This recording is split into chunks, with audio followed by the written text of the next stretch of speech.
It's Friday, May 22nd, 2020. Coming up on Roland Martin Unfiltered. A woman and her son, black woman and her son, attacked in a Missouri Sam's Club are filing a lawsuit. You're going to see this brutal attack, saying they stole a television when they actually paid for it. We'll talk with their attorney.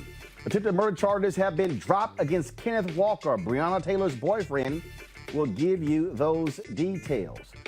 Vice President Joe Biden, guess what? Did an interview with Charlamagne today where he made a comment that has pissed off Republicans. They're really caught in their feelings. Paris Dennard, the African-American outreach director for Trump, is going to join us. Yeah, we're going to break this thing down as to who really speaks to the interests of African-Americans. Donald Trump defined churches as essential today and calls on governors to reopen this weekend, saying he will even overrule them if they don't open the churches up. We'll talk to a pastor who says, hell no, they are not opening their churches. And an Alabama mayoral candidate calls for the return of public hangings. Plus, it's Wildin Out Friday. Comedian Queen Aishah is here. Oh yeah, it's time to bring the funk on Roland Martin Unfiltered. Let's go.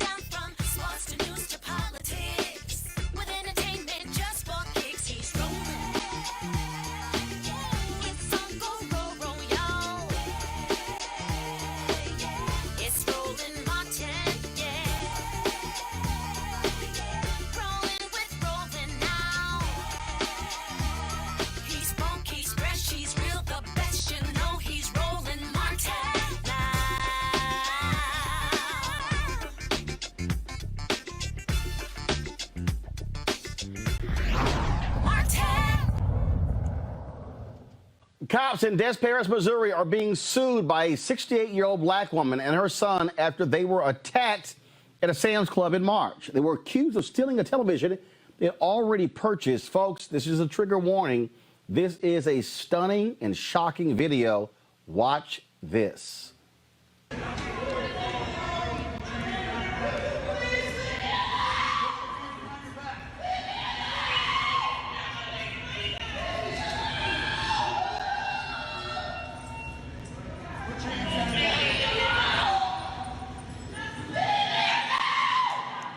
His hair. What happened to his hair? I don't know. His head is busted.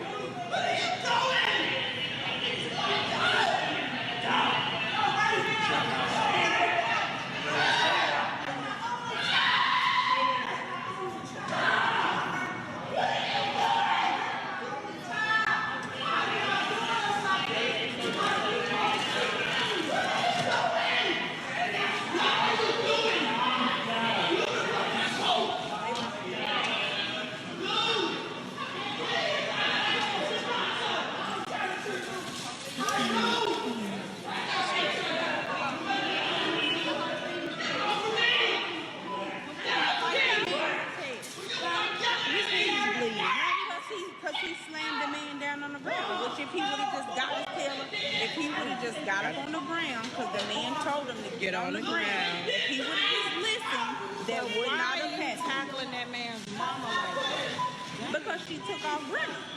All you had to do was sit still. I mean, I've heard his mouth for quite some time.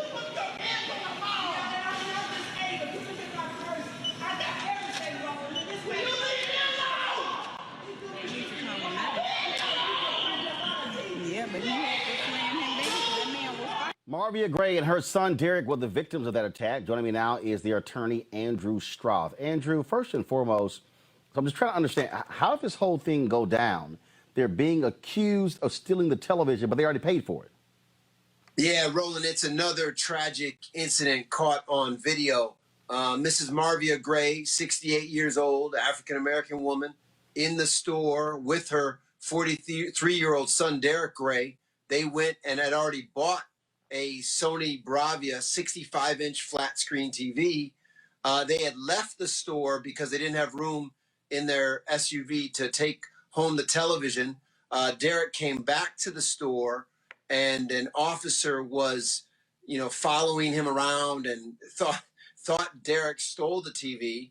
The officer at some point calls for backup, and the next thing you know, without cause or provocation, you see what you just watched on the video, which is the officers from the DePere Police Department brutally attacking Mrs. Gray and Derek Gray.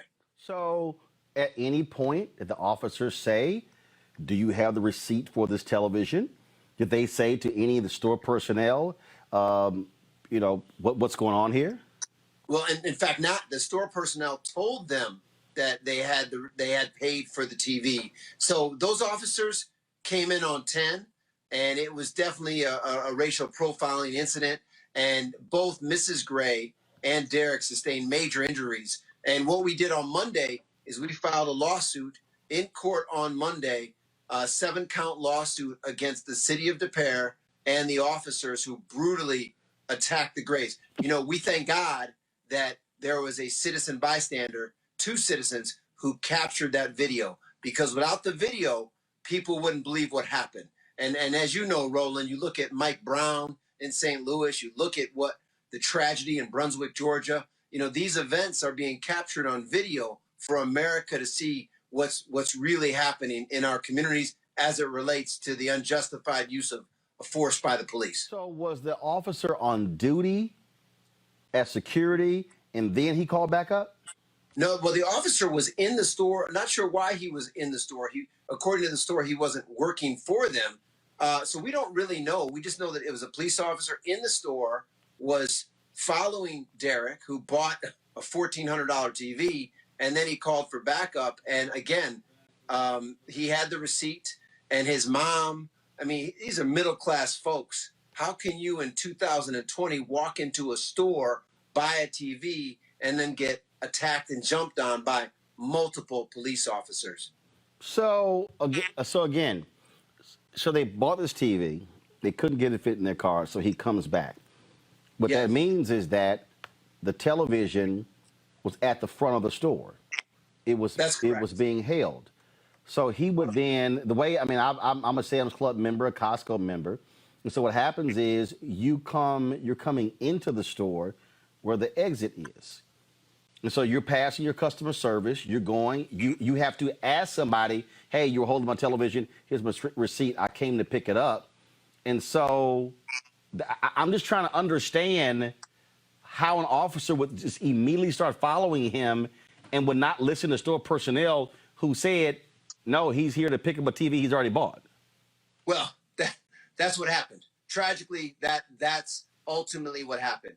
The store informed the officer that he had purchased the TV, but those officers came in on 10, and the video speaks for itself, and that's why we had to file the lawsuit against the city and against those officers. And like I said, the video speaks for itself. So you said they sustained major injuries. What kind of injuries? Well, he's got he's got multiple stitches in the back of his head.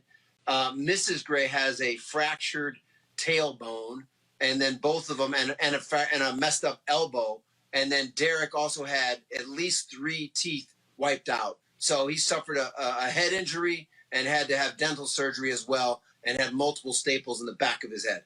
And I got to tell you, his mom, Mrs. Gray, thought her son was going to go the fate of many young black men, which is being killed by the police. She was screaming on that video because she thought they were going to kill her son. So how did this thing escalate to the point of getting taken down? If you're a cop and you think the person trying to take a television, I would think that what you would say is, sir, that you purchased the television, do you have a receipt? That's just what I'm just trying to understand, how does it escalate to this takedown and this brutal takedown? I'm not sure. Those officers came in on 10. They had suspicion of theft, but no evidence of theft. And the store told them the truth, and the officers still attacked them. So, again, I don't know why those guys in Georgia killed Ahmaud Arbery either. I don't know why that officer in St. Louis and Ferguson killed Mike Brown. I don't know why, Tamir Rice, Laquan McDonald, Freddie Gray, Walter Scott. So, I mean, I can't answer that question. I don't know. These stores have significant numbers of cameras.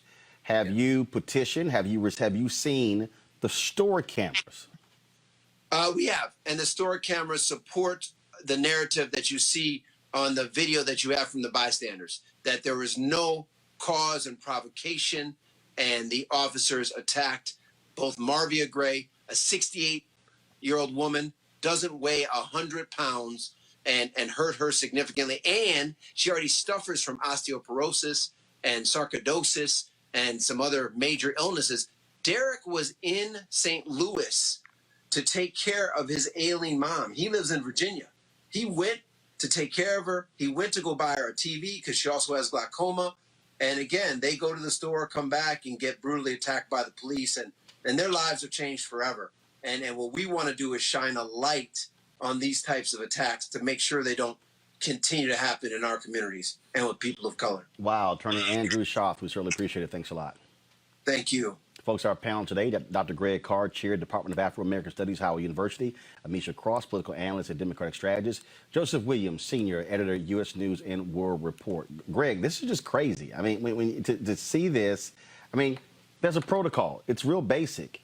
If you're a cop and you're not actually working the store and you haven't been called by Sam's Club saying this man is stealing something, it's very simple. If you have, first of all, we need to establish what was your cause of suspicion? Well, the cause of suspicion, there was no cause of suspicion. The crime was being black. All we have to do is look at the fact of while that video was being taken, the workers at the checkout continued to scan items. You see one of the white checkout guys continuing to scan some plants or something and put them in the basket. It was very clear before we heard Attorney Stroud explain that they had purchased it, that they were at the front of the store, because you could see people continuing with business as usual. The crime was blackness. This is very important to understand. When Mrs. Gray, when Marvia Gray said later, quote, "This is the way Derek is going to go." In other words, this is the way he's going to die. What she is acknowledging is the reality that we seem to not want to finally just confront and name. And that is that there is no such thing as black humanity in this racist settler state when it comes to law enforcement. See, these paddle rollers don't see human beings.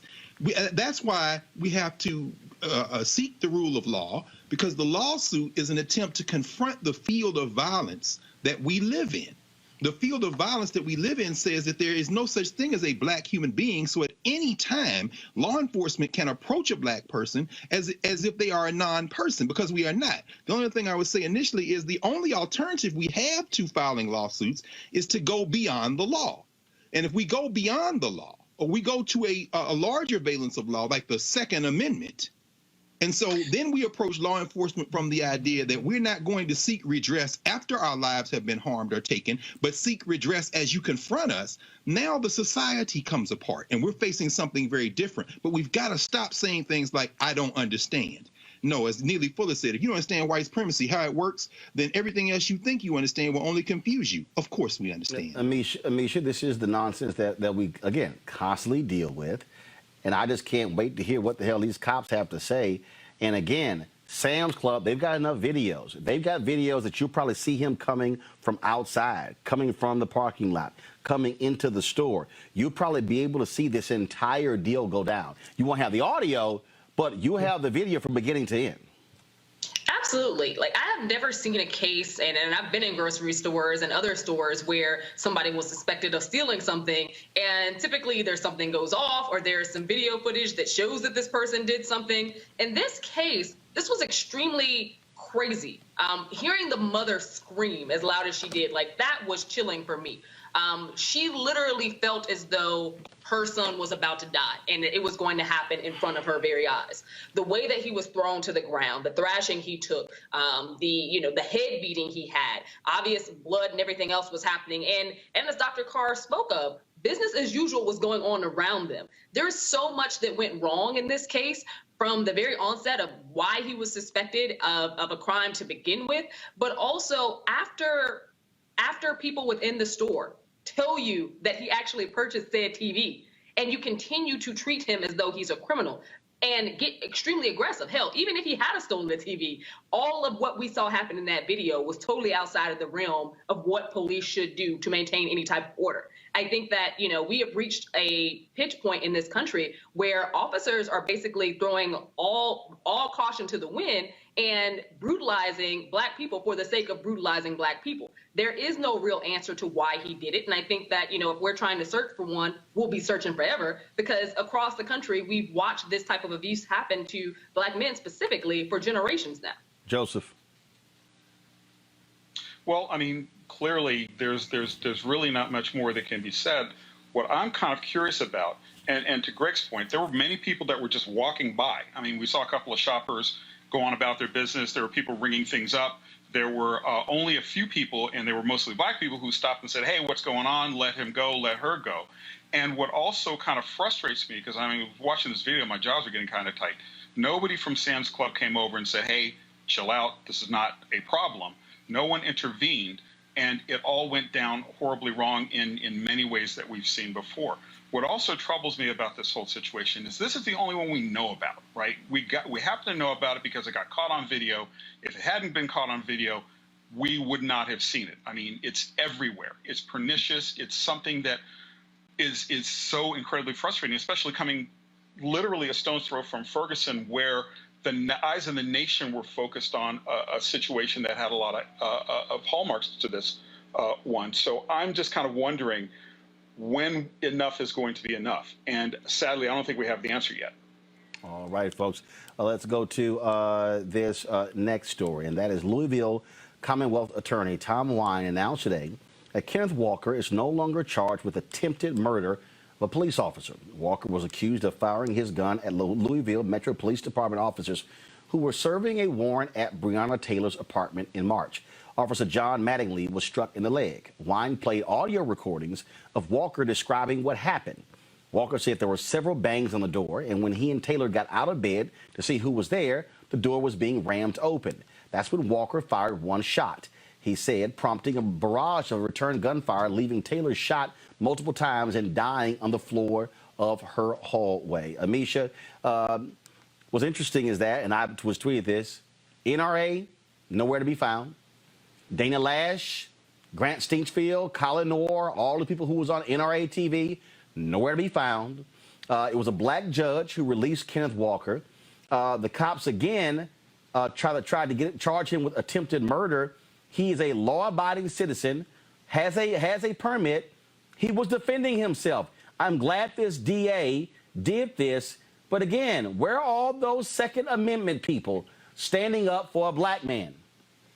We already know, Roland, that the Second Amendment in this country does not count if your skin is Black or brown, period.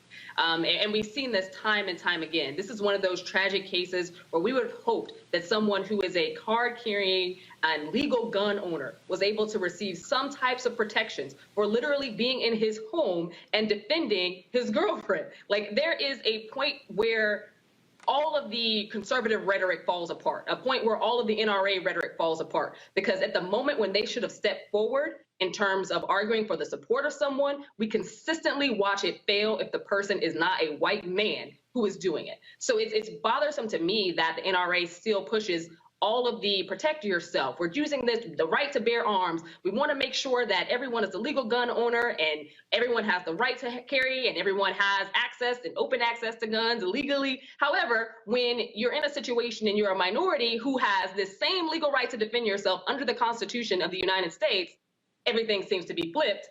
And those spokespeople, those people who you mentioned earlier, are silent as church mice. We've seen it time and time again. At this point, I just want African Americans to understand that in this country, the NRA, the Second Amendment, apparently does not apply to you. And we've seen this over the course of time. And I don't think it's going to change anytime too soon. Those folks, when they talk about gun rights, they're talking white gun rights. They are not talking about you. Thank goodness, Greg, you had a DA with enough sense not to take this thing further. Yes, I give Commonwealth Attorney Tom Wine, Commonwealth State's Attorney, Commonwealth Attorney Tom Wine, absolutely no credit.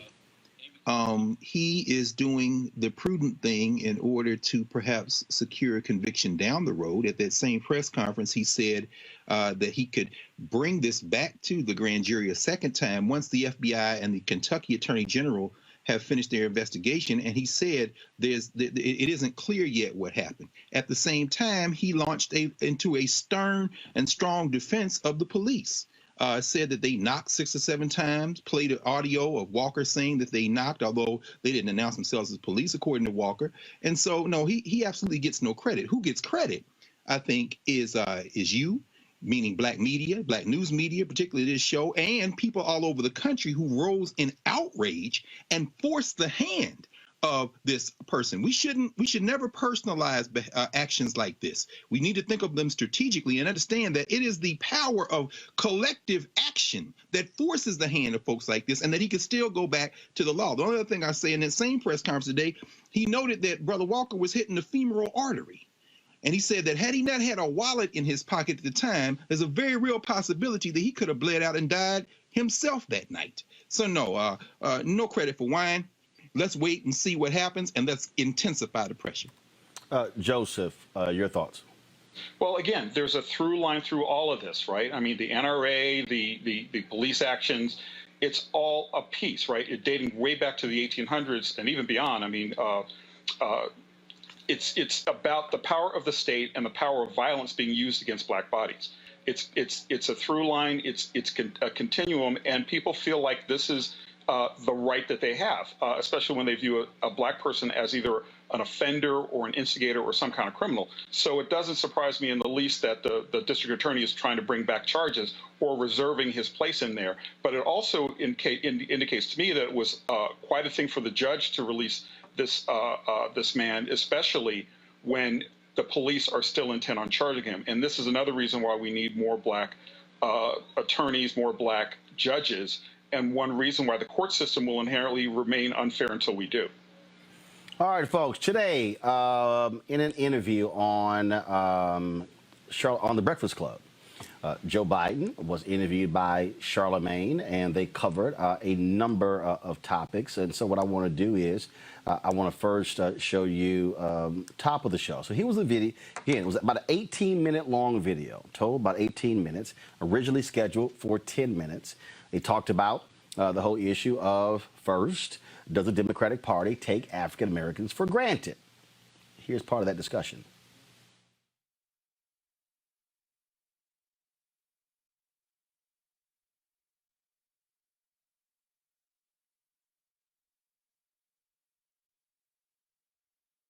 About that, and it's because they want your running mate to be a black woman. Some of the leading black women voices in this country, and they feel since black women are such a loyal voting bloc, and black people saved your political life in the primaries this year, they have things they want from you, and one of them is a black woman running mate. What do you say to them? What I say to them is that I'm not acknowledging anybody who is being considered, but I guarantee you there are multiple black women being considered. Multiple. Okay, first, that's the wrong clip, okay? So control room, get it together. I specifically want to hear the clip where he was talking about, when he was asked a question about black voters being taken for granted by the Democratic Party. Play that one. I don't know if you saw a couple weeks ago, Sean Combs, you might know him as Diddy. You know, he said what I believe a lot of black voters, including myself, feel, and that's that Democrats take black voters for granted. You know, votes are quid pro quo, right? It's not like I don't want to vote. I just want to know what candidates will do for us in exchange for our votes. The same way young progressive Latinos, the LGBT community. Absolutely. We want the same thing. Do you feel like black people are owed that from the Democratic Party? Absolutely, Bob. What did I say? Remember when they said Biden can't win the primaries? Yes. I kicked everybody's out. Excuse me. No, talk like that. I need you to say that. You did what? No, I won overwhelmingly. I told you when I got to South Carolina, I won every single county. I won a larger share of the black vote than anybody has, including Barack. I increased the vote in Virginia overwhelmingly by 70%. Look, What people don't know about me is I come from a state that's the 8th largest black population in America, the 8th largest. I get 96% of that vote for the last 40 years. They're the folks, as they say it my way, brung me to the dance. That's how I get elected every single time.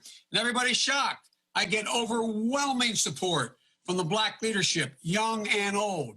Every poll shows me way ahead. And it's not just, I hear this, oh yeah, old blacks are with Biden, but youngs aren't. Look at the polling data. Polling data, let's say it's off by half. Come on, man. Give me a little break here. This is where I come from. I got involved. I came home from college, and I had a job with a really fancy law firm out of law school. And my city is the only city in America occupied by the National Guard, the military, for 10 months when Dr. King was shot. And I had this fancy job, a kid coming from a lower middle income household. I quit and became a public defender. And I stayed in that community. I was the only guy when I was in high school. I had a job, a country club kind of job at a swimming pool. I was the only white employee in the East Side because I wanted to work in the projects, because I wanted to understand. That's how I got involved in politics.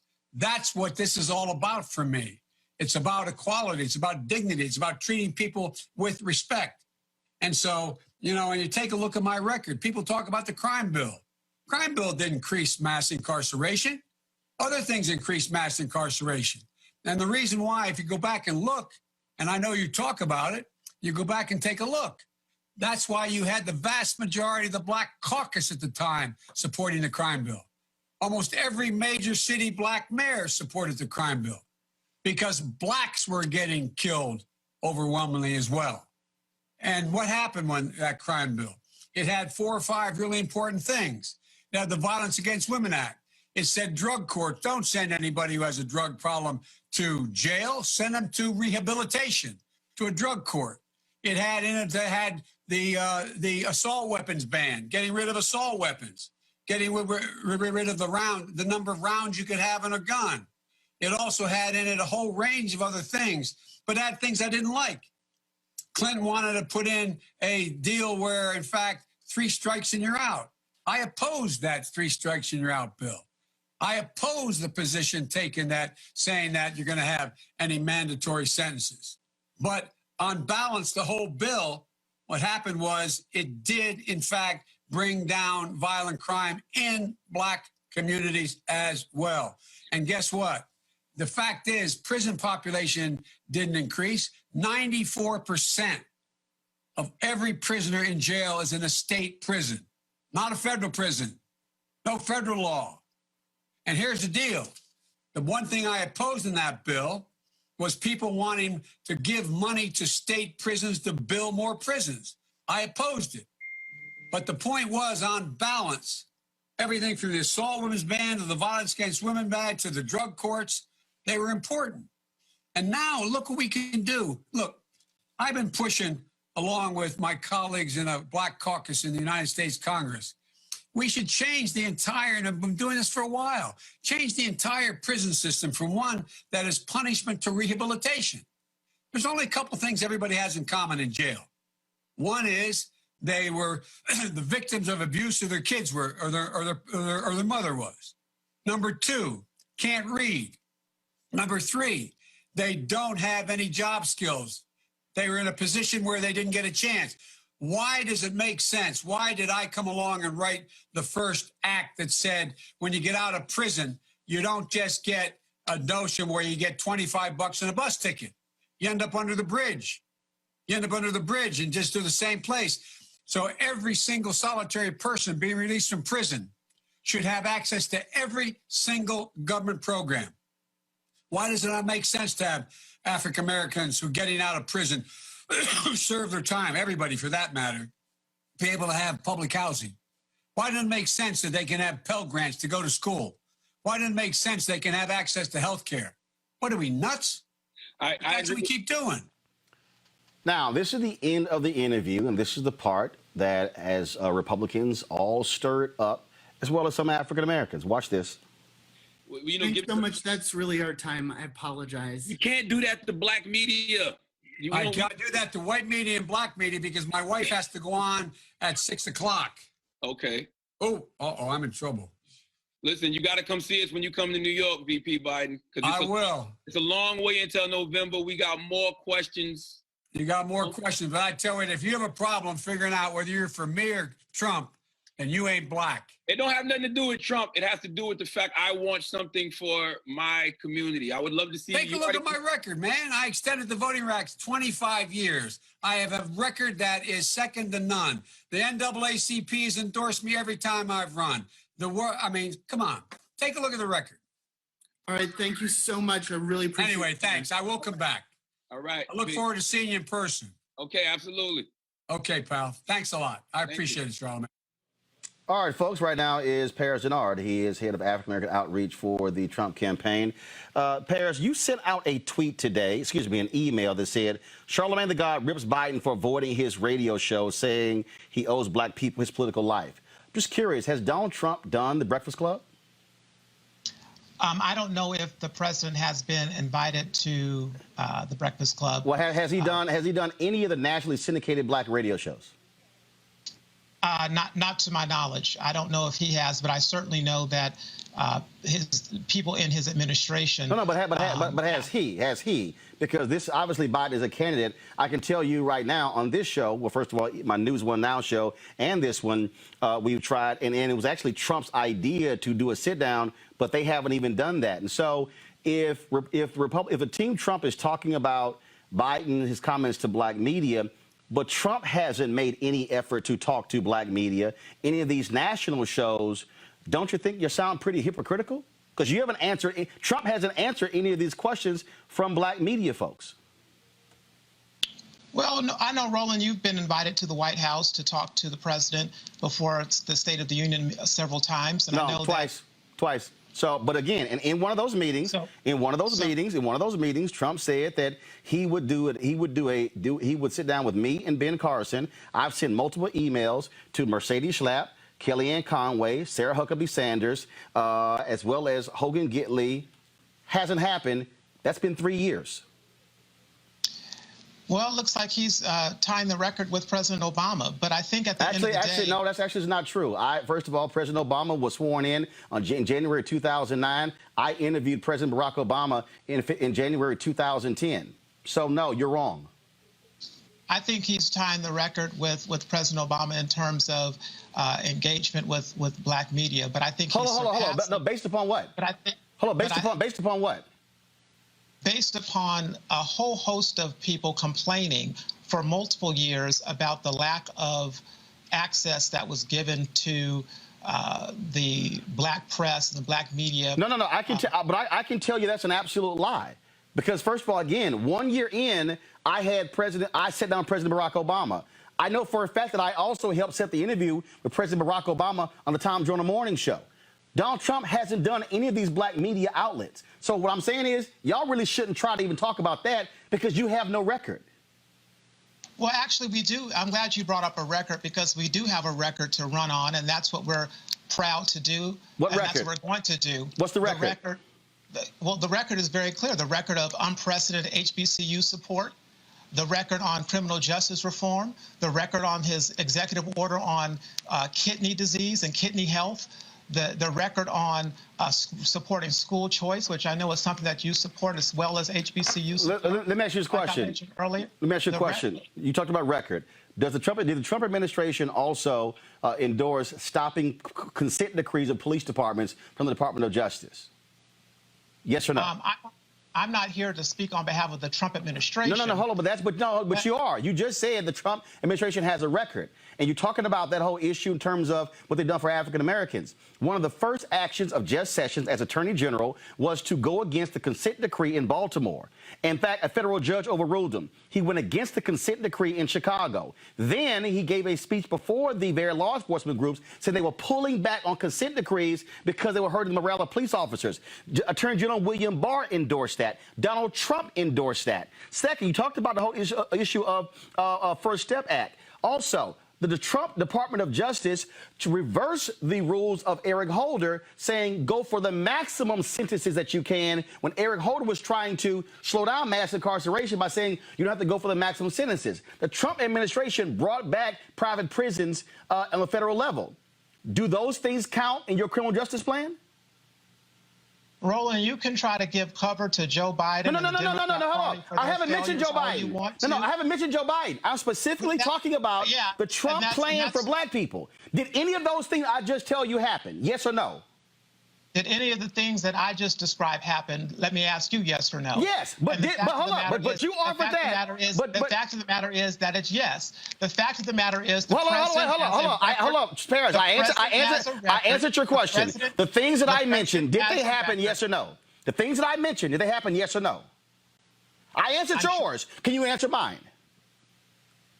I am sure, because you are an astute journalist, that those things did happen. Yes, they did. Okay. But those things do not take away the fact that Joe Biden says bigoted things, like he said today, that was insulting, things that should have never been said, that Ambassador Patrick Gaspard said that he wouldn't have said, even in jest. But it doesn't take away from President Trump's impressive record for the black community that any Democrat or any Republican running for the second term would love to have. Actually, I would disagree with that one, but I got to ask you this here. Can you respond to the rollback of civil rights protections in various departments in the Trump administration? Can you respond to the Department of Labor suspending the affirmative action rules, which have been imposed by the National Urban League, Mark Mayoral, imposed by Congresswoman Bonnie Coleman, even during the middle of COVID? Can you respond to any of that? What I can respond to is the fact that the Department of Labor did a rule change that made it so that the millions of people that look like you and me that were left out of the healthcare system because of Obamacare, who still cannot afford healthcare, were given the ability to pool themselves together from geography or by industry and tap into healthcare and receive it at a more affordable price, like a big company would able to do. Hold up. Are y'all trying to take credit for the Affordable Care Act? No, by no means. I'm glad we got rid of the individual mandate. What I'm saying is, because of in spite of Obamacare, there were still millions of Americans that were small business owners, more specifically, that were left out of the system and still could not afford health care. Because of a rule change from the Department of Labor under the Trump administration, they made it possible for these small businesses to pool together by geography and by industry and then get access to affordable health care because they were left out and couldn't afford it even under Obamacare. So I got to ask you, African-American uninsured rate dropped by more than a third because of the Affordable Care Act, but y'all want to get rid of the Affordable Care Act, but you have no replacement. And so how can you say you want to improve the health of African-Americans when you have no plan to do so? And if you have a plan, where is it? Because I haven't seen it. Well, the Congress has put forth multiple plans. Who? But the most which Congress? The Republican Congress, when this was taken up, I believe the last Congress had multiple plans for it. They haven't. In fact, they've been waiting for Trump because he keeps saying he has one, but it hasn't been shown. So what's the plan? Well, the first thing was to get rid of the individual mandate. The second thing was to make sure that, as we look at COVID-19, that any Black American, any American, period, who cannot afford to go into the hospital should not use economics or socioeconomics as an excuse or a reason to not go. Because of the CARES Act supported by the president and moves by the administration, if you want to get a test, you can get a test. If you want to, coronavirus? If you are sick, yes, Roland, coronavirus. Hold up, Paris, that's not true. There are African Americans who I know who still can't get tests. So you're actually trying to tell me right now that if any American wants a coronavirus test, they can get one right now?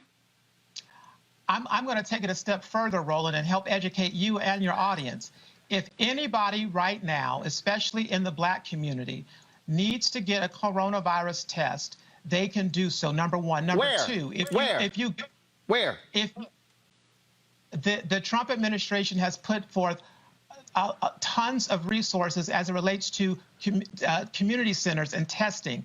if you saw that over 100,000 through FEMA testings were sent to Detroit specifically. Hold on, I was told we're supposed to have drive-by testing, and there's a big old news conference in the Rose Garden with Walgreens and CVS and Walmart. None of that has actually happened. Well, Roland, what has happened is if anybody that needs to be tested or anybody who is hospitalized for COVID-19, any COVID-19 related health issues, you do not have to worry about paying for it if you cannot afford it. So you're saying, hold on. No, I'm going to go back to what you said. So you're saying that if anybody out there who wants a COVID-19 test anywhere in the country, they can get it right now? Yes. And wow, that's breaking news. That is not breaking news. Actually, it is. It's not. Well, I'm glad to break it to you. And I'll also break it to you and your audience that if you can't afford it, you can still go and get care for COVID-19. So let's not use economics as a reason why we don't go and get the care that we need because of the disproportionate impact of COVID-19. You spoke about... Go ahead. But at the end of the day, what I was brought on to talk about and to address is the bigoted comments of Joe Biden today that were insulting and disgusting. And to any free-thinking, independent-minding Black American out there, Joe Biden, a 77-year-old white man in quarantine in his basement, is telling us how we have to vote and what we need to vote. And if we dare vote outside of how he wants us to vote, he's taken away our Black card. It's despicable, it's disgusting, and and we should not tolerate that. It was offensive. Were you offended when Ralph Reed said that Christians, it's their moral obligation to vote for Trump in 2020? All Christians. I don't find that to be an offensive comment. It's not. So if you're a Christian and then you don't support Trump, Ralph Reed literally said it's the moral obligation of all Christians to render to God and render to Trump. Well, I don't know if you said render to God and render to Trump. Actually, he did. It's actually in his book.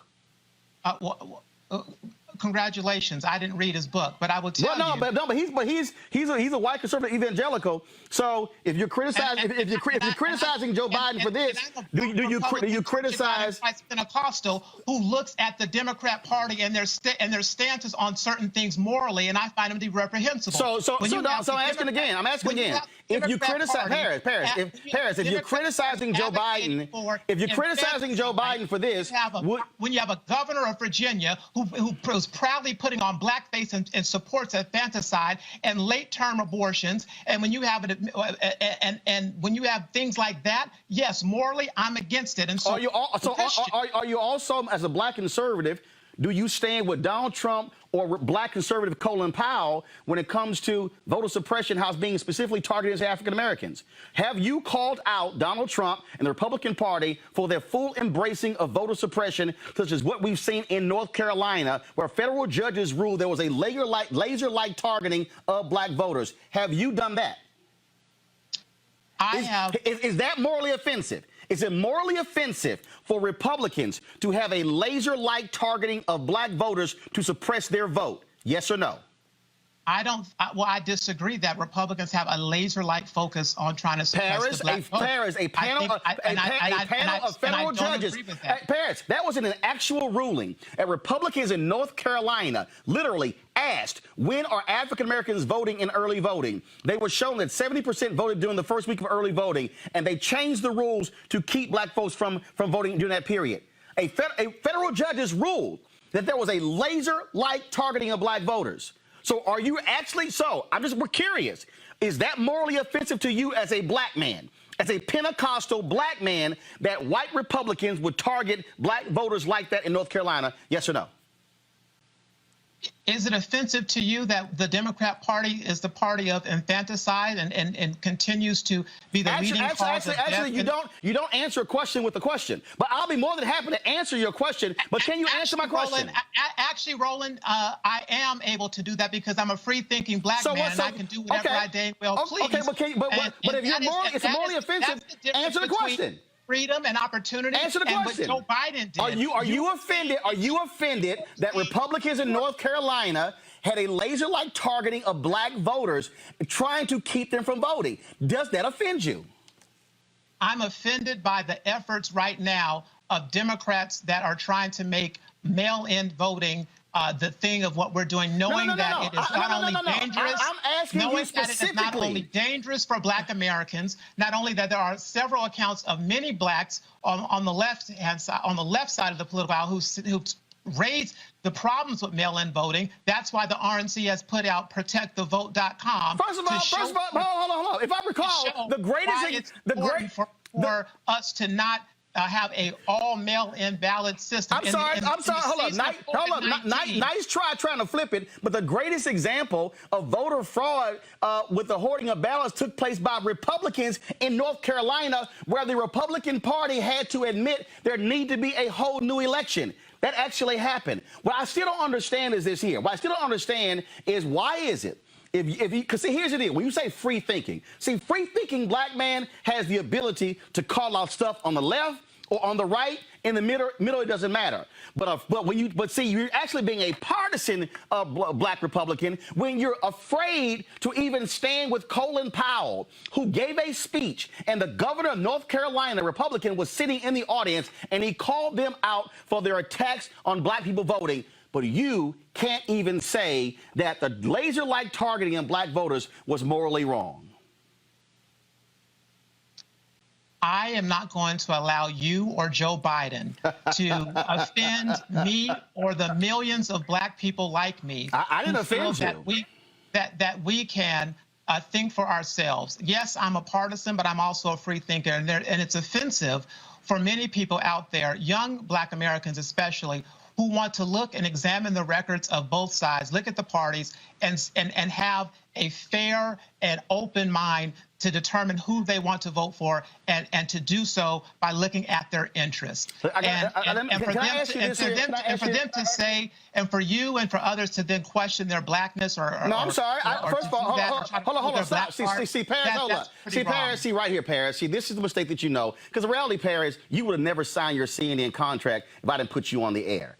And here's the deal, you know this. I never allowed anybody to call you a sellout, to call you a coon, to call you an Uncle Tom. I do not allow people to use that language to any Black person, whether they are Republican or Democrat, whether they are Hotep, whether they are Christian, it does not matter. I don't allow it. So one, that's a lie. It's a lie for you to sit here and say what you just said because I don't allow it. Now, if we want to have a free Black man conversation, again, as a Black man, here's what I want to know. Again, when you talk about standing up for something, when you talk about what's right, you talked about there are Democrats who are pro-choice, Republicans who are pro-life. I've been highly critical of Republicans who call themselves pro-life but say nothing when Black men get gunned down, who say nothing when they get shot. See, here's the whole piece. Either you're pro-life or you pro-life only in the womb. Now, see, do you want to have that conversation? I'm more than willing to have it with you, because here's what I do know. The man you're supporting has stood before and has criticized progressive district attorneys, Black DAs who are trying to end mass incarceration. He has said we're going to pull back on consent decrees. And so, again, it's laughable, Roland, that you are going to sit here to your audience and ignore Joe Biden's no. See, hold up. I can't ignore it. Incarceration and try to flip it. No. And put it on Donald Trump, See, here's where you're wrong. Here's where you're wrong. For criminal justice reform, that is actually impacting thousands of Black men. Here's where you're wrong. Reuniting with their families, our communities, and our citizens. See, Paris, do yourself a favor. Paris, do yourself a favor and go to YouTube. Go to YouTube, Paris. Paris, do yourself a favor. Paris, do yourself a favor. Paris, do yourself a favor. Let me inform your audience of something. On what? What's that? In my CNN contract, and your producers knew that, I made it very clear that I wanted a carve out for TV One and your show. I know, I got that. No. And so it was not because of you, because I was doing media long before your show. But it was out of respect. It was out of respect to you and your platform that I asked for a carve out, which didn't happen. Paris, But here's the because deal, Paris. your Paris. ego, Here's the and deal, because Paris. of your ego, and getting fired from CNN and being jealous of Actually, I didn't get progress, fired from CNN. you refused to put me back on the show. That's not after true. I had the contract, knowing full well No, that's not true. had a carve out for your No, show. Paris, that's not what your true. problem is, Paris is not that true. You don't want to have the truth. Paris is not problem is true. you don't want to stand up against the Democrats. Your Paris, problem is I've stood you up want against to flip Democrats. the script and not talk about Joe Biden tonight. No, Paris. That's why Paris, here's where you're wrong. Paris, here's why you're wrong. See, Paris, let me break this down for you. You can go to YouTube and see the number of conversations we've had about Joe Biden and his criminal justice plan. We've actually done that. Hold up. Let me also help you out. Let me help you out, Paris. I have a 2-hour show. And guess what? I'm not going to be going for 2 hours. Paris, you're not going to be here 2 hours because I'm not going to waste that time. I have Latasha Brown from Black Voters Matter. Let's go. I have a panel. I have a panel of 3 people. Cut it if you're afraid. I have a panel of 3 people who we're going to be discussing all of that. So trust me, you don't program the show. But I will say this here. If you are going to dare to criticize Joe Biden for not doing black media, your boss has done. I'm sorry, it's on your email. In the email you sent out, your boss hasn't done black media. Your boss hasn't. Your boss hasn't consented. Your boss has. The Trump campaign. When we launched Black Voices for Trump, we made a significant effort and with money, quite frankly, to have paid. No, that's not what I asked. Has Donald Trump? No. Answer the question. Did Donald Trump sit down with Tom Joyner before he retired? Has Donald Trump talked to Steve Harvey, D.L. Hughley, Erica Campbell, Ricky Smiley, Joe Madison? Has Donald Trump talked to any of them? I'm glad. Yes, the answer is yes. And when he did meet with Steve Harvey, No. That's not what I just told you. Viciously, has Donald Trump done an interview with Steve Harvey on his radio show? Yes or no? No, but he hasn't met with Steve Harvey. That's not what I asked. I asked you, has Donald Trump done interviews on the air with Steve Harvey, Tom Joyner before he retired, Ricky Smiley, D.O. Hughley, Joe Madison, Erica Campbell, Dee Dee, all the nationally black syndicated radio shows? Has he done any of them? No, but he has met with black journalists. Okay, gotcha. On a local level. Oh, so so he won't talk to any of these nationally syndicated radio shows, which actually are the largest reaching black audiences. He hasn't done any of those, right? He hasn't done it yet. Okay. Oh, but he will? He hasn't done it yet. Will he? Well, he's not afraid. No, but will he? I can't speak for the campaign, but I will tell you. So how about this here? Why is it that in 3 years, Donald Trump hasn't bothered to even speak to the National Urban League or the NAACP? He's been invited. You see, that's the problem. No, I just asked the question. I'm asking you the question. Why hasn't Donald Trump? Why hasn't Donald Trump, president? Stop talking and let somebody respond. Why hasn't he done it? The answer is just because he doesn't go to a convention doesn't mean that he's not speaking with and working with the Urban League. I would like to inform that's not what you I and asked. the audience. First of all, Roland, that's the old tired way of thinking. No, it's it's not. A 15-minute speech. George W. Bush spoke to the Urban League 5 times in 8 years. I was responsible for him going to the NAACP with Bruce Gordon. So when it comes down to giving a 5 to 10-minute speech or actually having real policy and working together, that's what this administration has been doing from day one. Reaching out, working with the National Action Network, the National Urban League, the NAACP, working with the National Bankers Association, which is all of our black-owned banks. This is what this administration is doing behind the scenes, because they won't give credit for it, but it's fine. But they are working long before COVID-19, but during COVID-19 and before, through the Opportunity Revitalization Council and other leaders within the administration and the cabinet. That is how you get things done for the community. So, Roland, if you want somebody to give a 10-minute speech, congratulations. No, actually,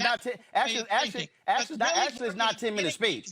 This administration actually, it's not 10-minute speech. But again, I outlined continue to give cover to Joe Biden and his bigoted comments. I want to know. Just end by saying what Bob Johnson said, and he said he should spend the rest of his campaign apologizing to every black person he meets because he represents the arrogant, out-of-touch attitude of paternalistic white candidates who have the audacity to tell black people, the descendants of slaves, that they are not black unless they vote for him. And I'll tell you, and I'll tell you what also was arrogant is when you have somebody who sits here and wants to tout, first of all, who calls the first black president incompetent, somebody who stands here and talks about criminal justice reform, but does not, but I'm not done, but does not want to own up to the fact that he has chosen not to stand up for black folks and brown folks in these cities when it comes to these police departments, who has given law enforcement cover.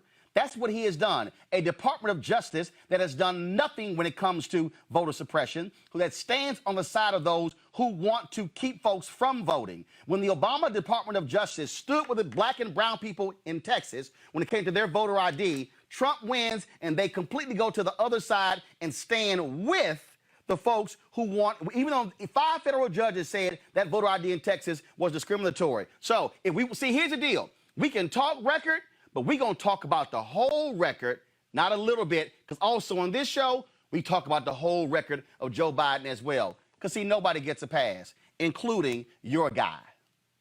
Paris, no, he's our president. No, actually, let me be real clear with you. Actually, here's the deal, though. I said this here. I said this in February 2017. I said it in February. Oh, please. Please. I said it in February 2017. That's the truth. Here's the deal. I will never call somebody president who can't even respect the office of president. So, he's Donald Trump. Paris Dennard, thanks a bunch. Now we're about to talk about it with my panel. We appreciate it. All right, folks. Thanks a lot, Paris. Let's go right to, is Latasha ready? Let me know Latasha Brown is ready. All right, Latasha Brown, co-founder of Black Voters Matter. Latasha, what do you make of, again, all of this?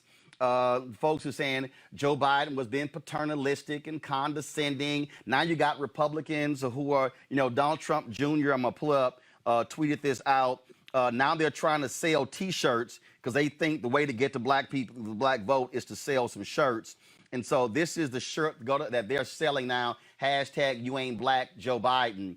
And again, here's the deal. Paris really didn't want to answer all that stuff, that anti-black stuff Donald Trump has been doing. So what did you just make of all the little drama today? One, let me say to you, you have the patience of Job. I will just let you know, my brother, you have a tremendous amount of patience. Secondly, the last person in the world that I think we should even be given the time or the energy around having a conversation around racism and bigotry is anybody that is associated and lifting up Trump at this moment. And so what I will say is that it is fundamentally, let's be honest, fundamentally, racism is a problem on the left side, on the right side, on throughout the fiber of this country, that we are dealing with racism. And so ultimately and fundamentally, I don't think, even for me, while I do work and I support work mostly because of on the Democratic candidate side, is because the Republicans don't even pretend to give you anything to work with. I think the comments that, let's just get down to it. The comments that Biden made today were not only cavalier and insensitive, but it actually talks about, underneath that, it really points to a greater issue. And there's a greater issue around how the Democratic Party, historically, the Democratic Party has taken black folks for granted. That on some level, that there's always this element around taking black people and the black vote for granted, because there's this idea that we don't have anywhere to go. And so I think that that's one piece. What was some truth in what he said that I think we would think about is what he spoke to, around Trump, that black folks are acutely aware of the racist nature of Trump, that how he aligns himself with white supremacists, and that many of us think that he's a white supremacist himself, and that because of that, that we are acutely aware of the danger in a way that white people across the board, including white Democrats, fail to ignore, fail to acknowledge, fail to address. And so fundamentally, to the extent that I think of what he raised, I think there's some truth into that. What the question is for me right now is not just spending time around just his comment. I think the The comment has, I hope it has some folks, their ears perked out and their eyes, that we're saying, okay, how are we going to go forward? What is really important is not just what he says, right? Because there's a whole bunch of people that have told us what they're going to do and how they believe, and they love Black folks. They say all the right things. And, I think ultimately what right now, and I'll go back to even the op-ed that we worked on, right now is going to go, what are we going to see come out of the Biden campaign now? That's really going to, one, acknowledge, right, the contribution of Black folks by, one, making sure that the Black agenda, that there is within his agenda, that there is a Black agenda that meets our needs. Two, that he adequately really addressed what we were talking about in terms of the priorities our communities are going to. And three, if nothing else, if today didn't show me anything else, it is the quintessential example. You can get a better example of why I fundamentally believe that he needs not, we're asking him something because we're asking him to do something for us necessarily. He needs a Black woman. That in his campaign, he has a major weakness as it comes to structural racism, how to address that, even in terms of how he sees Black voters. I think that is really important, that if we want, even if we're talking about the swing vote, if we're talking about even the Midwest, in which Amy Klobuchar was supposed to be leading the candidate for VP to lead on the to be able to pull the Midwestern working class voters. I mean, at the end of the day, in there, why Black folks in South Carolina elected him, I mean, part of them voted for him because they thought that which he says that he is a candidate that can consolidate the white Democrats, and also that he was a candidate for white working class. So fundamentally, what is in that ticket, what he needs on that ticket, is he needs a Black woman on that ticket to both energize the base, to actually add some depth in his campaign around structural racism, also to make sure that there is, at the perspective of Black voters, those who, in many times, let's be honest, Black voters raised him from the dead. We did a Lazarus move.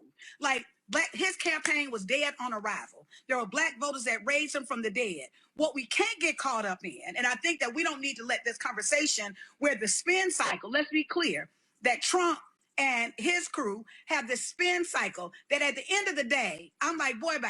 At the end of the day, to really be able to use this, to try to use as an example of the saying, oh yeah, look how racist he is. On some level, Black folk know that racism is, particularly in this country, that we've seen it on the most liberal side, right? That we know that, and we're more sophisticated. We should be more sophisticated to really be able to recognize that and really recognize the spin. So I think that instead of even just focusing on the comment, which the comment was absolutely, he shouldn't have said the comment, and it was offensive, but it speaks to something greater that didn't start with Biden, right? That actually is entrenched within this Democratic Party, that in some way Black voters are not taken, and our agenda and how we're prioritized is not taken for granted.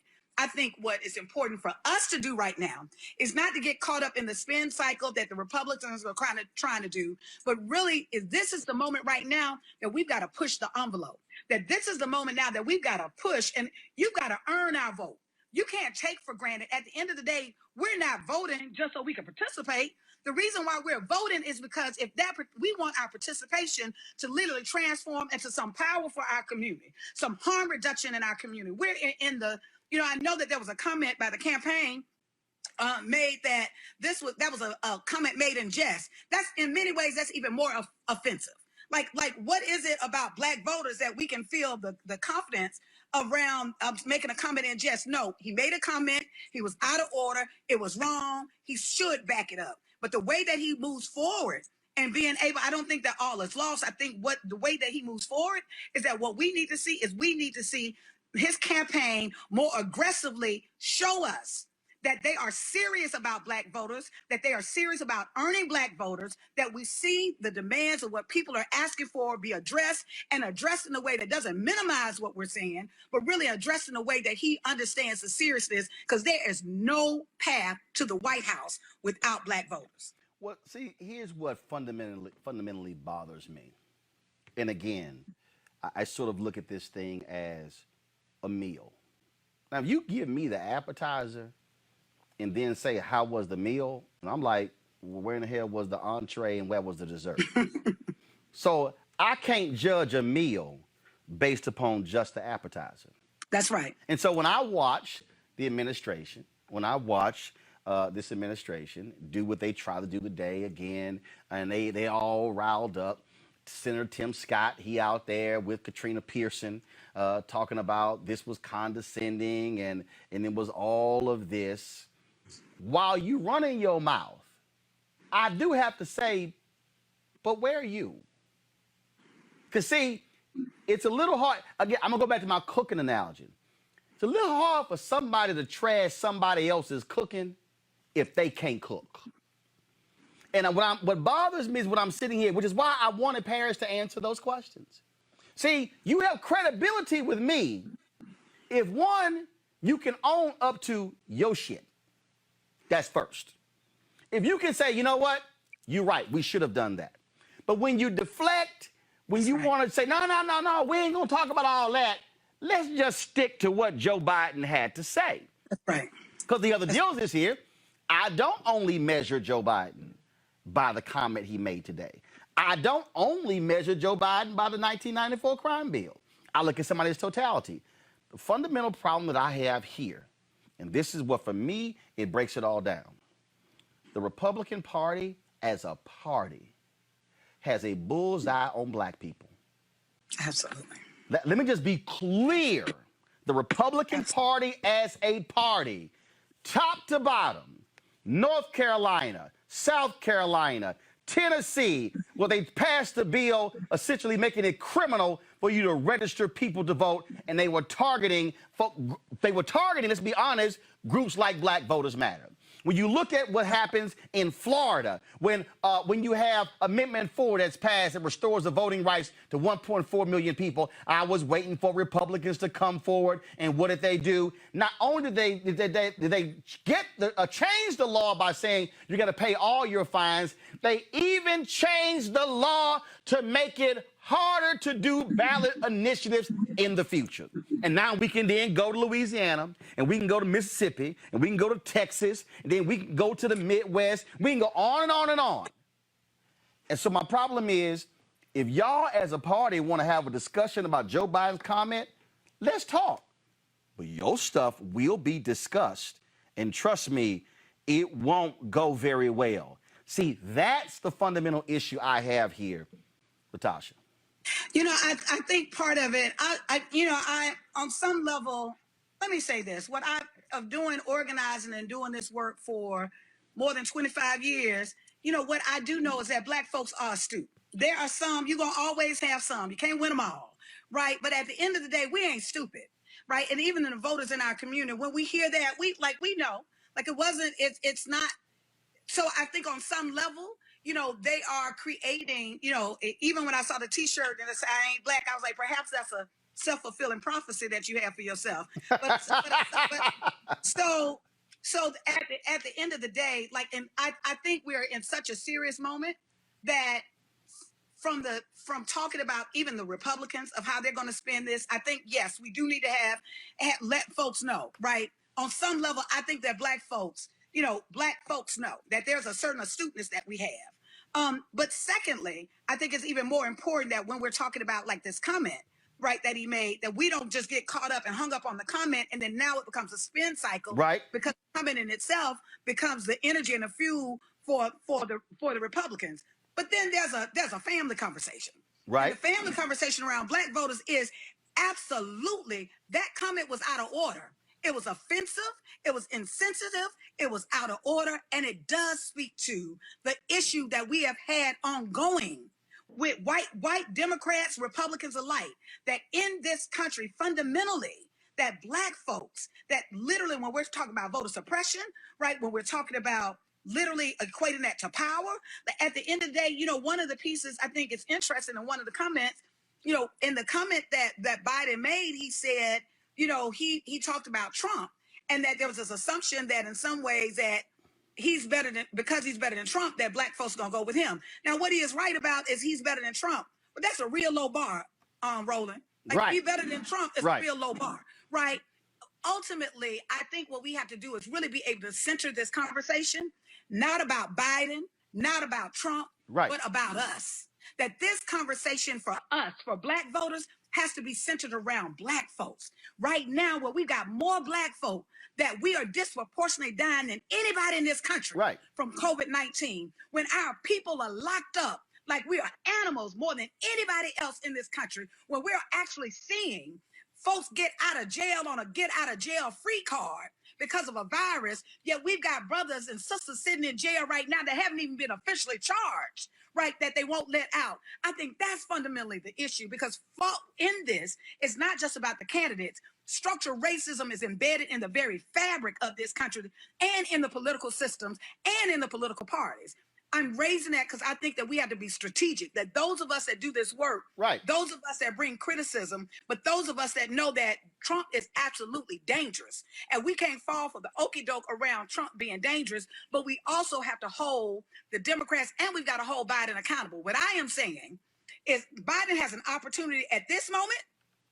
You said something that literally has created, you made your own bed, that has created an issue around with Black folks, and Black folks are going to be looking at your record a little bit closer, as they should.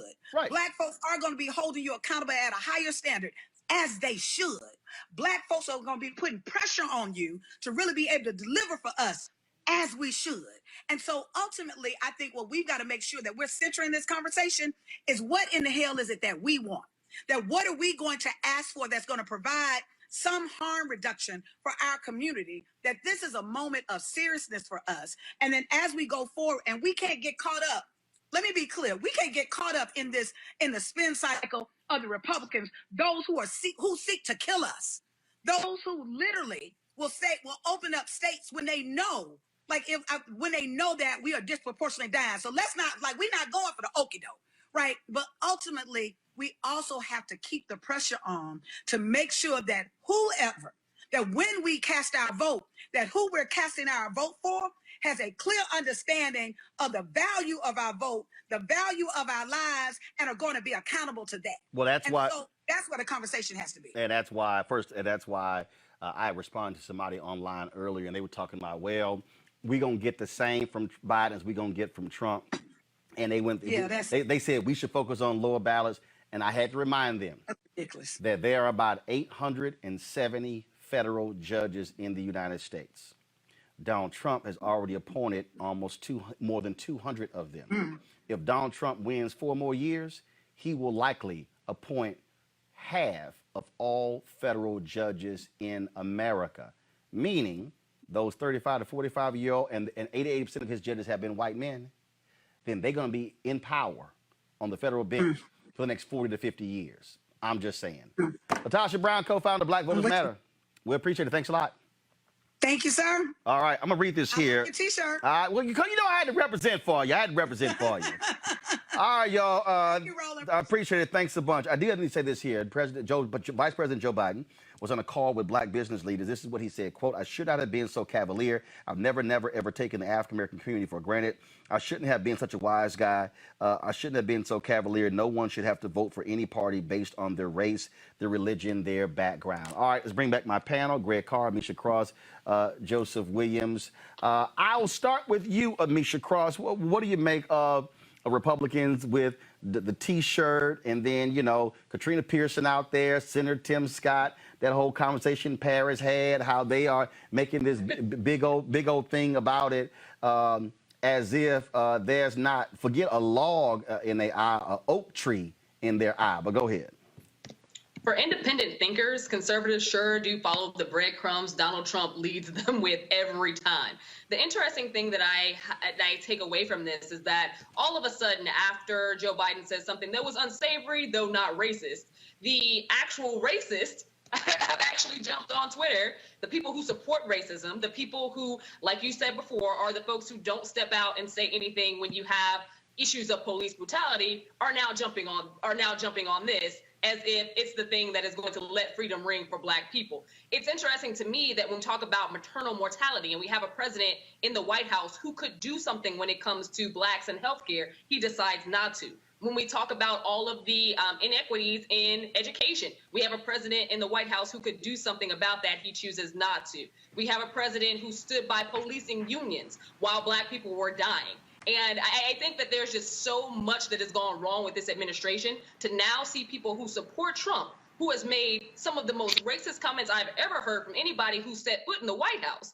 We're talking about a president who has gone out of his way to demonize people, calling Black areas shithole, making fun of disabled people, calling Latinos rapists and murderers. That now, all of a sudden, the Republicans feel like they can jump on Joe Biden and now stand on the side of Black people, as now this is supposed to be our enlightened moment of sorts to move outside of the Democratic Party, to now form this Blexit ideology. I don't buy it. I don't buy it. Like, we have to call it for what it is. I do think that Joe Biden, even though I know it was a joke, it looked like a joke at the time, it wasn't funny. However, I don't think that it's something that's going to move the needle in another direction for the Black voters. The thing for me, in fact, I saw a tweet from the Blaze, Greg Carr, was this is a moment. This is and it was a brother who wrote it, and we tried to get him on. I guess he didn't want to respond. This is a moment. This is a moment that the Republican Party can seize on to get Black votes. Well, brother, I think, first of all, kudos to your patience. It's good to see Brother Paris. I thought once they bodied him with that Arizona State allegation that we may not see him for a while. But 2.5 months ago, when the Republican National Committee hired him as the organization's new senior communications advisor for Black media affairs, they knew what they were doing. In many ways, Paris has set the paradigm, as we heard Sister Brown say, for distraction. He's very clear. He's not going to answer any questions. And I thought the most accurate, authentic, and truthful thing he said in that long back and forth, and again, kudos to your patience, brother, is that he has the freedom and opportunity. He's absolutely right. That doesn't mean the truth. That means I can do what I want, and I can say what I want. And what is that opportunity? That opportunity is to make a living. I'm sitting here and looking at Carter G. Woodson's Miseducation of the Negro, and Woodson writes in the Miseducation, he says, the real servant of the people will give more attention to those to be served than to the use that somebody may want to make of them. So understand that Paris Dennard is looking to make a living. And he has come to the Republicans, like others, and said, I can deliver the Black vote. Now, fortunately, Brother Dennard, as many Black people listen to Paris Dennard as probably listen to Sean Combs, as probably listen to our brother Leonard McKelvey, who calls himself Charlemagne the God. In other words, they don't represent Black people. What they represent is media and branding. So, Joe Biden, and I wasn't really offended by Joe Biden's remarks because I know how to translate somebody trying to talk to Black communities with colloquialisms. And what Joe Biden said was actually probably accurate. If you look at just take away everything else and just introduce the one example you just gave. A quarter of the federal bench has been appointed by white nationalists representing other white nationalists. If they're reelected, there's going to be another quarter appointed. And all these people talking about there's not really much of a difference between the Democrats and Republicans are going to be faced with a real tragedy coming up. But that having been said, I'll finish with this. It's very interesting when we hear those who are angling for a job, to promote themselves, not make a distinction in a two-party system between the Democrats who are beholden to power. Joe Biden is beholden to corporate interests. We know that when he went after Bernie Sanders. He has small money, middle class, working class rhetoric, but his money comes from the same corporate pockets as the Republicans. The difference between the Republicans and the Democrats, of course, is that the Democratic Party is more susceptible to organized power from outside of it and gives us a better opportunity to attack for redistribution of resources and in the short term prevent the third branch of the government, the judiciary, from coming down on us in a way that's going to force the destruction of the United States of America. The Republicans have dropped all pretenses. So whether it's a Tim Scott or Paris Dennard or any of the other on the payroll Negroes who are looking to parlay some sense of representing Black people into their own individual worth, we're not talking about leadership on that side. We're talking about individuals who are attempting to benefit individually, and they are free to seize that opportunity to do that for themselves. I apologize, Joseph Williams, that you got to follow that. Man, Brother Carr is like on fire tonight, and he's coming with the knowledge, which is actually correct. I mean, my two takeaway from the both the discussion and the Biden quote unquote controversy is, yeah, you're absolutely right. It's distraction. It is not talking about the COVID-19 deaths that are skyrocketing in black communities or the fact that they need aid. On Biden's side, Charlemagne the God had a point. I mean, voters get something when they vote for a candidate, or they're supposed to. I just finished reading a history of the 1938 election in which FDR was campaigning for the black vote, and black activists and black intelligentsia went all in for him. And then when it came time for FDR to pay up, they had to make him, because he was not going to do it out of his own altruistic heart. And in fact, he had a cabinet that was stocked with Southerners. So the only reason why African Americans got some progress in the New Deal is because of pressure campaigns. Now, that's got to come to bear on Joe Biden, and it is right for him to be pressured about what he's going to do for the black vote, which, quite frankly, did save him. But on the other hand, there is clearly no choice between Joe Biden and Donald Trump, especially when it comes to African American communities. Donald Trump has a very long record. I mean, we're not even talking about things that happened this year. We're talking about things that happened in the Central Park Five, in being a landlord who did not rent to African Americans, to the fact that he has very strong statements on the record about being negative on race that were far worse than anything Joe Biden even uttered, probably in his lifetime. So, yes, politics is messy. Yes, this is a faux controversy. Yes, it will go away. Yes, the black vote probably will stick with Joe Biden because there really isn't an alternative here. The thing here is this here. I think, Greg, what you pointed out was on the point. Those of us who understand, as you said, how to translate. Because here's what I find to be interesting. Quinnipiac, a few days ago, came out with a poll. Said 81% of African Americans support Joe Biden, 3% support Donald Trump. Guess what black people said? Who the hell are the 3%? You named three of them. Who are 3%? Now, here's what I've also heard today. Well, we can say that, but he can't. So I've sort of heard all of that. Again, for me, I don't get caught up in small stuff. I don't get caught up. First of all, I ain't getting emotional.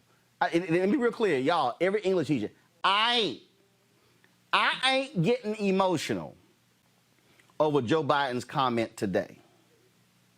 Because of this here. I will put Joe Biden's comments today up against any attack Donald Trump has had against a black woman named Frederica Wilson, Maxine Waters, Yamiche Alcindor, come on, brother, Abby Phillips, April Ryan, and the list can go on and on and on. See, that's why I ain't. See, Paris, like, no, I was booked to come talk about this here. No. If you think you're going to come here and only have a conversation about this, to me, it's sort of like when somebody go to marriage counseling and they go, hold up, why are you talking to me? I came to discuss him. No, we got to deal with you. And see, Paris, you can't walk up in here and think you only are going to talk about Joe Biden's comments and you not atone for what Donald Trump has done. And see, that to me is the fundamental issue, Greg, that I challenge them on, because you notice how for all of his free black man, Paris Dennard did not have the guts to stand up for black people against the vicious voter suppression tactics of Republicans in North Carolina. So what that tells me, Paris, is your ass ain't really free. Well, it depends, Danny, wrong, because again, you're going to deconstruct this. You already have. But let's look at some very specific ways you engaged Paris. Number one, you said, I don't allow any black person to be called out of their name. Nope. That's very important, because your definition of blackness isn't a political definition in that moment. It's basically saying you're a member of this group. You could have had your tailbone busted out there at the store. So that definition of blackness is very broad. Joe Biden is signifying really almost on a political blackness. When he says you ain't black, he's saying You don't understand what's at stake here. And again, Joe Biden is a flawed candidate. In the primaries, as far as I'm concerned on policy, Warren was better, Sanders was better. The millennial vote was supposed to be supporting supporting Sanders, but we see that it only came out about a fifth of the electorate. Again, a challenge we have. But Biden was using black in a political sense, I'm convinced, even though he was using it phenotypically too. But but the other thing you did with Paris is you challenged him on this question of morals. Let me go back to Woodson. Woodson says also, it has been said that Negroes do not connect morals with religion. The historian would like to know what race or nation does such a thing. Certainly the whites with whom the Negroes have come into contact have not done so. Meaning what? In America, religion is a cultural and political weapon. The white extremists use religion as white nationalism. That's why Ralph Reed can do that. But by you asking Paris to clarify whether he support what Ralph Reed said, you're forcing Paris into a position where he's going to have to make a moral choice. Rather than make a moral choice, Paris made a political choice, finally leading to what you exposed. There are no morals in politics for some people. They do not equate morals with political behavior. So at the end of the day, whether it be Joe Biden trying to win an election or Paris Dennard trying to get a check, they're going to separate morals from politics to get what they want. And that's why, Amisha, the moment they try to bring that up, you got to atone for your own stuff. You got to see, I ain't even hit Paris with the fact that one of the first things the Republicans did after Trump was sworn in was they overturned the rules that Obama put in place that targeted discrimination against black people when it came to buying cars.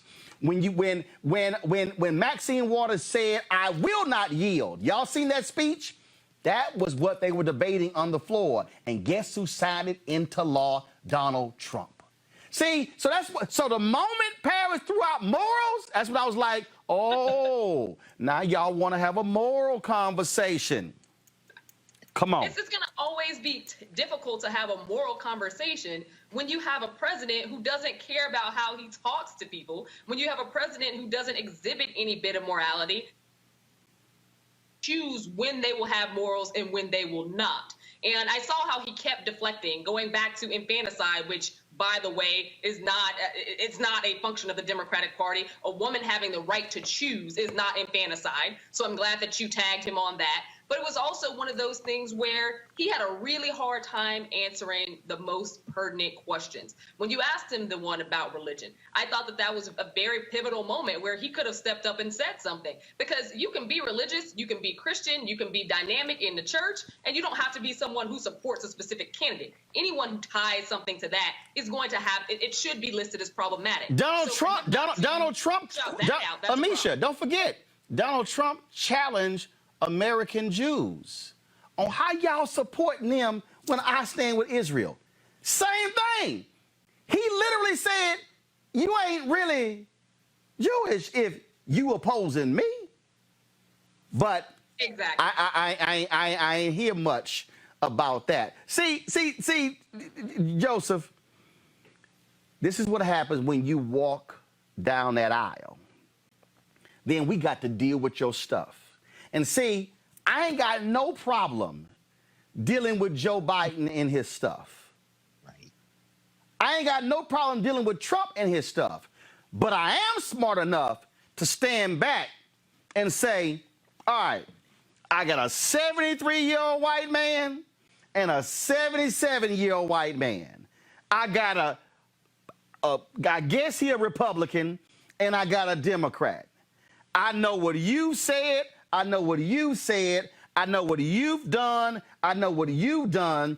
I now got to say, for my 13 nieces and nephews, which one of you are going to put policies and people in place that are going to have either a positive or a negative impact on the future lives of my 13 nieces and nephews and their children's children? And I can tell you right now, with all that Trump has said and all that Biden has said, it damn sure not going to be Trump. Well, and even if you strip out the rhetoric, okay, watch what they do, not what they say. If you're talking about Donald Trump, stripping away protections for discrimination in car buying, a COVID-19 crisis where black communities are hit twice as hard on some levels as white communities, an administration that does not hesitate to stand with white supremacists.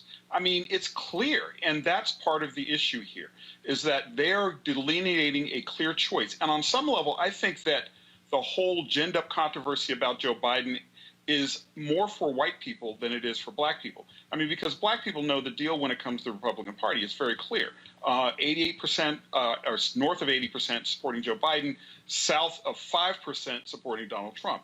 That speaks volumes. And so if that's the case, and if African Americans do know what the deal is, then why bring this up at all? And I think it's for the comfort of white people. I think it's for the comfort of those folks who want to vote Republican, don't want to see Republicans as racist, and are willing to ignore a lot of these issues, except when it comes to these sorts of things, and you can point the finger at Democrats. So that's my takeaway from it as well. And I think Dennard pretty much did a good job of giving the game away on that score.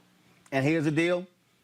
If I had to measure Obama-era rules when it came to the school and prison pipeline and the discipline of black children, go to my iPad. Go to my iPad. White House scraps Obama-era school discipline guidance. I can go down the line and show you when parents like, oh, Donald Trump has done more for black people than Obama did in 8 years. Who got screwed the most by for-profit colleges? Black people. Who went after for-profit colleges? Obama and Biden. Who then stripped those Obama-Biden rules against for-profit colleges? Trump, Pence. Y'all, if they want to have this conversation, we can have a conversation. But see, Paris also wants to sit here, oh, nobody has done more for HBCUs than Donald Trump. Trump yesterday, Greg, said the HBCUs, they set. When I hear the word set in Detroit, first of all, as your colleague and our sister Jamel Hill noted yesterday, he stood at an auto plant in Detroit and praised an open racist anti-Semite named Henry Ford. And then sitting at a round table with some more of these folks that they hire, as Richard Pryor might say, a sister said, you should start a HBCU in Detroit. And he said, you know, that's a good idea. That might have been filler for you. That's a good idea.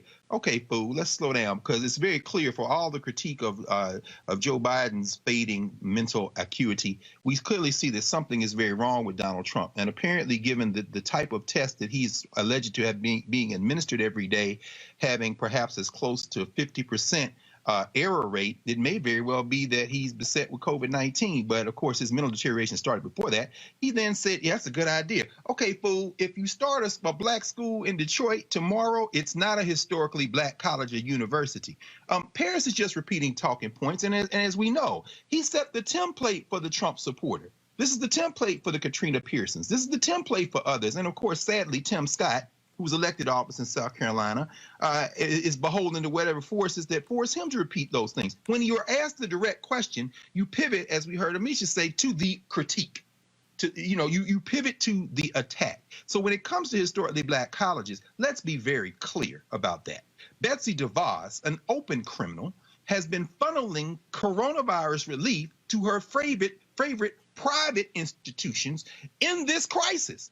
HBCUs like Howard University Hospital is on the front line of dealing with the COVID crisis in the region, were critiqued by white absent legislators like that, I guess, the Congressman Matt Gaetz, who was like, why are they getting this money? Fool, do you understand that these are the places that are on the front line? And on this show, finally, you've been the only journalist. This is the only platform that has had the scientists from Meharry Medical College, that has consulted the head of the National Medical Association, that is dealing with the network, people like David McBride who've written about this, to talk about the black institution-based including the 3 black medical schools and the places with hospitals, namely Howard University, Meharry, and Morehouse School of Medicine, that are the institutions that are standing in the gap for our people. Donald Trump has done nothing for HBCUs except try to do a little rebranding, give a few pennies, and sign his name to legislation that comes through the United States Congress, where Senator Kamala Harris on the House side, on the Congress side, and the leaders of the HBCU initiatives on the House side have been able to push legislation through.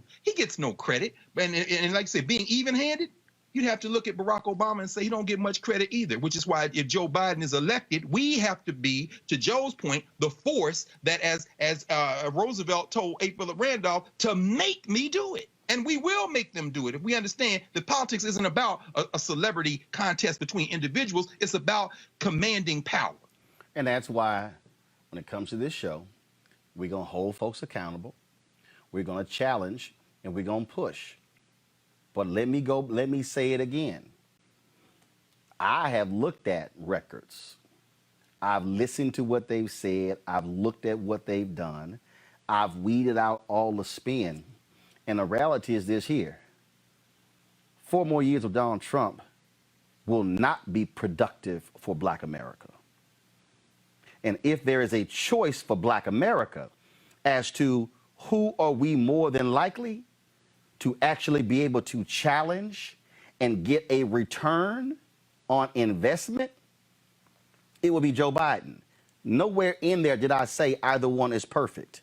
Nowhere in there did I say either one is going to be able to save us and deliver us. Because I remember writing a piece in Essence magazine that ran after Obama was elected to what Greg just said. When I said we are going to have to push him to do what we need him to do. So all of these people, y'all, who are out here talking about the Black agenda, make Biden commit. Let me be as clear to all of y'all today. Making Biden commit to something right now ain't gonna mean a damn thing if he lose. 2, making Biden commit to something right now won't mean a damn thing if we are not organized and mobilized to then see it through if he does win. So for all the people out here who want to expend all of their energy on, I want to see the plan, I want to see all this right now, y'all go right ahead. I've seen what he put out. I've seen what others have put out. I'm here to hold that feet to the fire if he wins. If you don't win, you can't do a damn thing. If you don't vote, he can't win. If you don't register, you can't vote and he can't win, and then you can't see the stuff through. Because for all of what Paris said on Trump is meeting with the Urban League and meeting with the people over here, what's the fruits of that labor? Please, by all means, show me. And here's the other thing, and this is my last point before we go to a break. If you have been so great for Black people, why are you afraid to come talk to Black people? If Trump has done all of these amazing and incredible things for Black people, now go back to the 4-box. If he's done all these incredible things for Black people, why won't he go to the NAACP? Why won't he go to the National Urban League? If he has done these unbelievable things in criminal justice, why won't he go talk to the National Bar Association? If he has done all of these incredible things for Black health, why won't he go talk to the National Medical Association? If he has done these incredible things when it comes to Black children and their teeth, why won't he go talk to the National Dental Association? Why won't he go talk to the National Association of Black Journalists? Why won't he sit down with a group of Black media folks? Why won't he go sit down and go to talk to Black syndicated radio? Oh, Paris said, oh, he's talked to local Black people who. But see, that's actually politics. That's politics 101. I mean, if you do something great, take credit for it. Make sure people know you take credit for it. That's all I'm saying. But the fact of the matter is this here. Joe Biden, the discussion that he had today, Donald Trump will never do. He will never do. And if somebody is afraid, and let me just go ahead and go here, I'm just going to just bowl down your alley and sit in your pew. Amisha, if a young buck wants to date my niece, your ass can't drive by and honk the horn. You got to come into the house. Donald Trump, you can send Paris by honking the horn. You can send Katrina Pearson by honking the horn. Y'all can get cute with your little T-shirt and all of that. But unless you come to the door and come into the house and greet mama and daddy and aunt and uncle before you take out my niece, you might as well just keep on driving. I'll be back on Roland Martin Unfiltered. You want to support Roland Martin Unfiltered? Be sure to join our Bring the Funk fan club. Every dollar that you give to us supports our daily digital show. There's only one daily digital show out here that keeps it black and keep it real as Roland Martin Unfiltered. Support the Roland Martin Unfiltered daily digital show by going to RolandMartinUnfiltered.com. Our goal is to get 20,000 of our fans contributing $50 each for the whole year. You can make this possible. RolandMartinUnfiltered.com. All these black folks are dying due to coronavirus. Churches are incubators. And then Donald Trump literally went to the podium today and said this nonsense. I'm identifying houses of worship, churches, synagogue,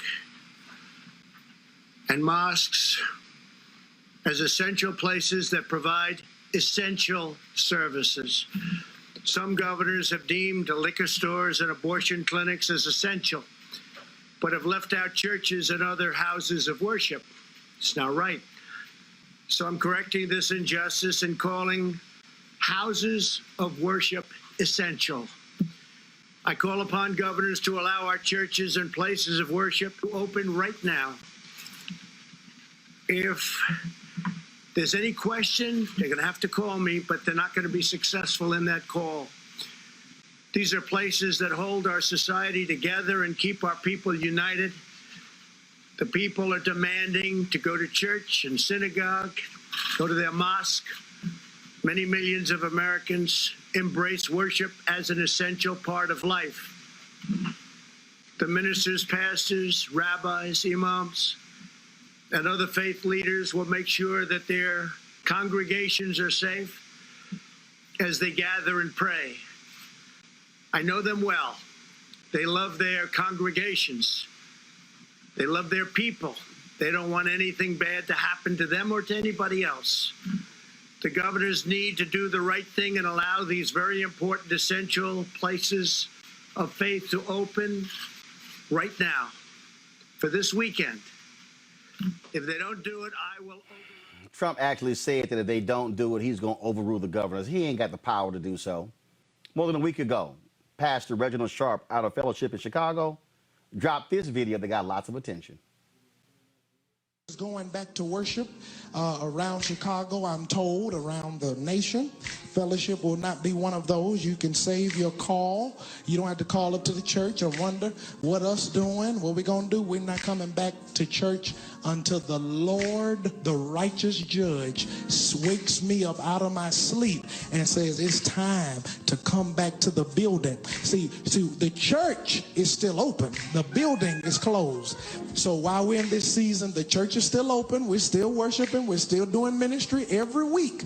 And I thank God for it. But we will not return unto this building until the Lord himself wakes me up out of my sleep, slaps me 3 times, pours water from heaven on my face, and warms my feet with the fire of the Holy Ghost. And I have no choice but to jump out of my bed and say, yes, God. Until that moment happens, you don't have to call us. You don't have to email me. You don't have to DM me. We ain't coming back up in here until it is absolutely safe. We'll be back in here when the NBA opens. We'll be back in here when all the governor's mansions open for tours again. We'll be back in here when the White House opens again for visitation. Until then, until all of their stuff, and you know who there is, until their stuff opens up, none of our stuff will be opening up. Let the church say amen. And Pastor Sharp joins us right now, Fellowship Missionary Baptist Church out of Chicago. Pastor, you heard what Donald Trump said today. I mean, just no regard for people. Churches are incubators. We ran a story the other day, a church in Georgia opened up. Yes. Now they're shutting back down because coronavirus spread all throughout the congregation. It's going to happen in every church and every mosque and every synagogue. It is just completely unwise. I mean, we're the leading country of COVID-19 cases in the world. I'm in Illinois. Our church is in Chicago. We're the third most. We're the third leading state with the most cases in America. So I'm like, why are we doing this? Why are we being presumptuous? And just because the church is. Just because the building rather is closed doesn't mean that the church is closed. We can have church virtually. It's time for all of us to reimagine, to pivot, to most of his ministry didn't happen inside of a building. So we need to be outside the church anyway, helping our community, helping our people. So I just let it be known at Fellowship Chicago, I don't care what anybody else does in this nation, we will not be in church on Sunday. Guys, let me know if you can see my iPhone, please. I want to pull this story up, Pastor. It says here, sorrowful Black clergy members in churches reeling from COVID-19 losses. At least 33 church leaders have died, according to an ABC News analysis. 33 Black pastors are dead due to coronavirus. Wow. Well, I've led families across the grass of cemeteries, and I've done it more than one time this year. And when I tell you, until you understand that feeling, then nobody will understand the passion that I had in that video last Sunday. And now that I see what President Trump has done today, is almost prophetic, and it's eerily prophetic for me that I said that, because I had no idea that he was going to pander to a portion of his base the way that he's done today. Churches have to have faith and wisdom. And it really makes me sad, man. It breaks my heart, Doc, that you have so many pastors that have faith but are lacking wisdom in this season. You got to have both. Well, and not only that, look, I totally get how churches are being hurt. I get their buildings. I get they have bills, they have staff, their tithes and offerings. But when you have 33 bishops, pastors, and reverends die, when you had that was one pastor back in March had they had a funeral, 300 people were there, and a number of them got infected. I mean, this thing is real. This thing is impacting us in a unique way. And this is where I say, man, ignore what this man is saying, because it's killing us. So if they want to go congregate, hey, knock themselves out. They can go. Ralph Reed, Franklin Graham, all of them can all go get together. But I've been working with Black pastors trying to help them on how to live stream, how to get the word out. But people can still give online. You can still have church. And matter of fact, to be real honest, Pastor, this actually goes back to old school church, where you had Bible study in homes, in very small groups, and many churches were born out of Bible studies in home. And so people can use Zoom and Microsoft Teams and Google Hangout, other Skype and other forms to still be able to have worship, have Bible study, have fellowship. Absolutely. We've had virtual Bible study. I did a virtual memorial service.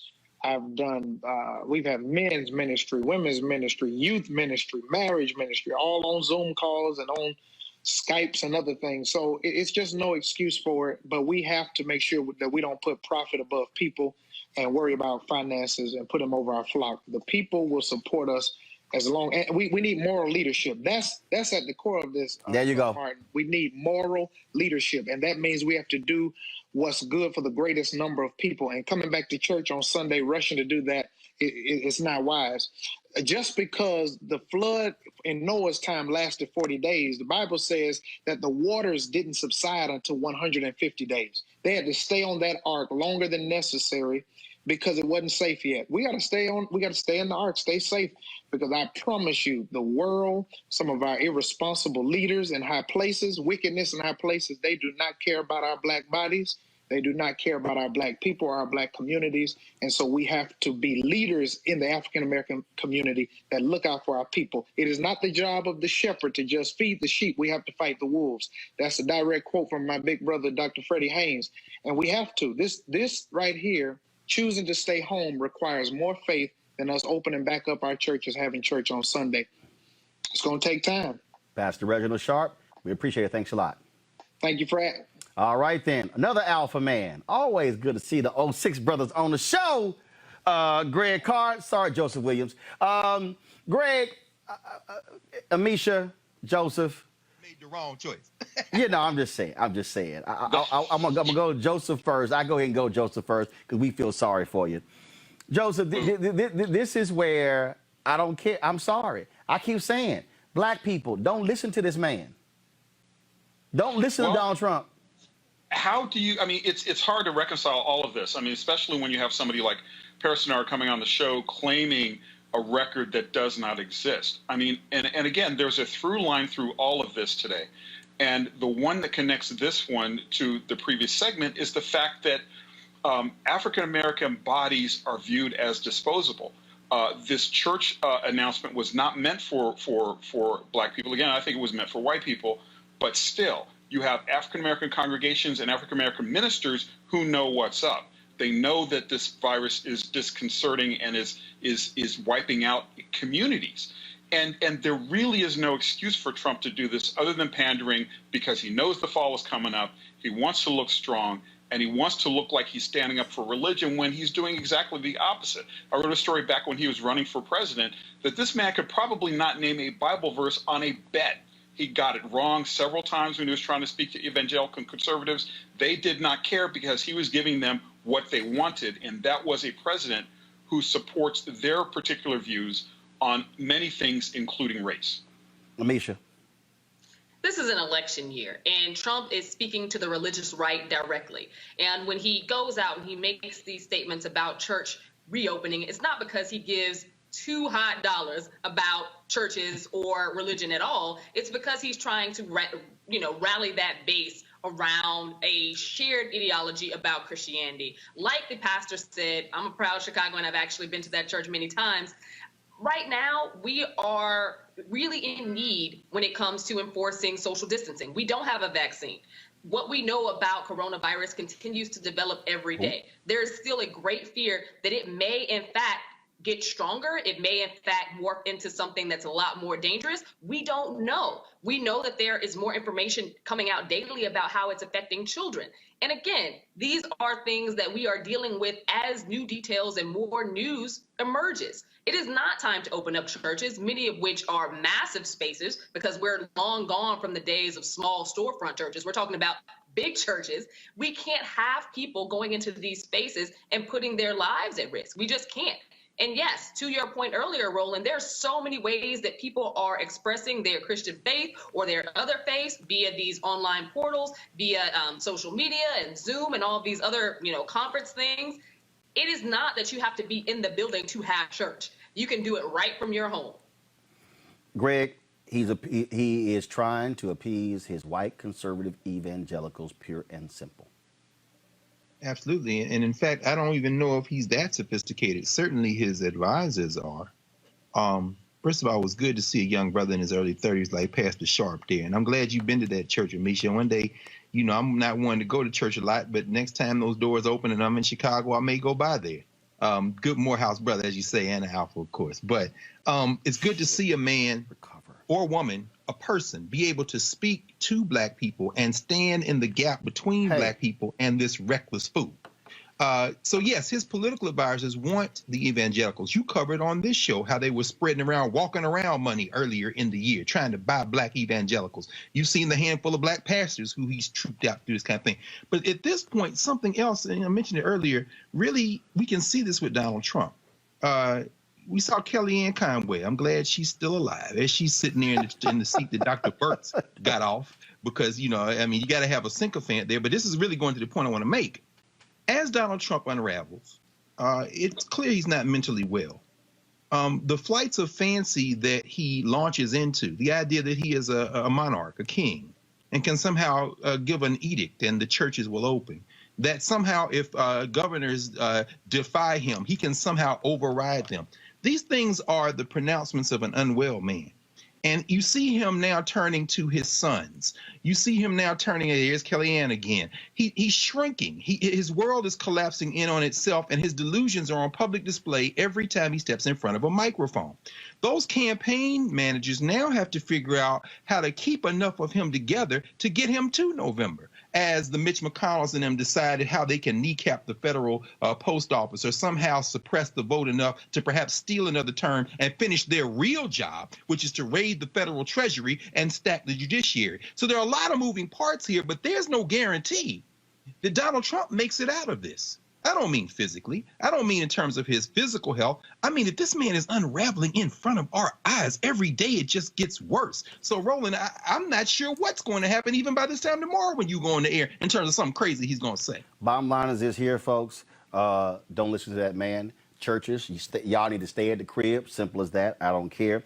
Pastor is right in terms of how you can use technology.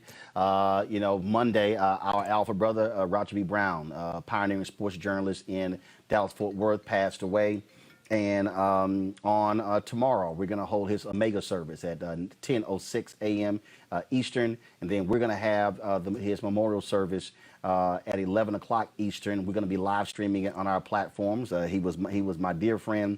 And again, same thing. It would be great for us to be able to go back to Mississippi to have his funeral, but simply that is unsafe for us to do so.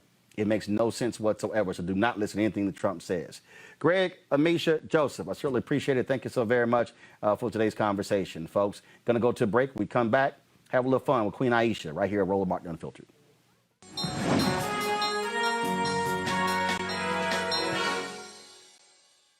We can face this pandemic head on. We can do what it takes to protect our families and our communities. Together, we can get our economy moving again, but not without the tools and resources we need to get the job done. To win this fight, it is going to take a public service army. Don't let Congress fire the frontline workers who can save us. Text FUND to 237263 to tell Congress to fund the front lines.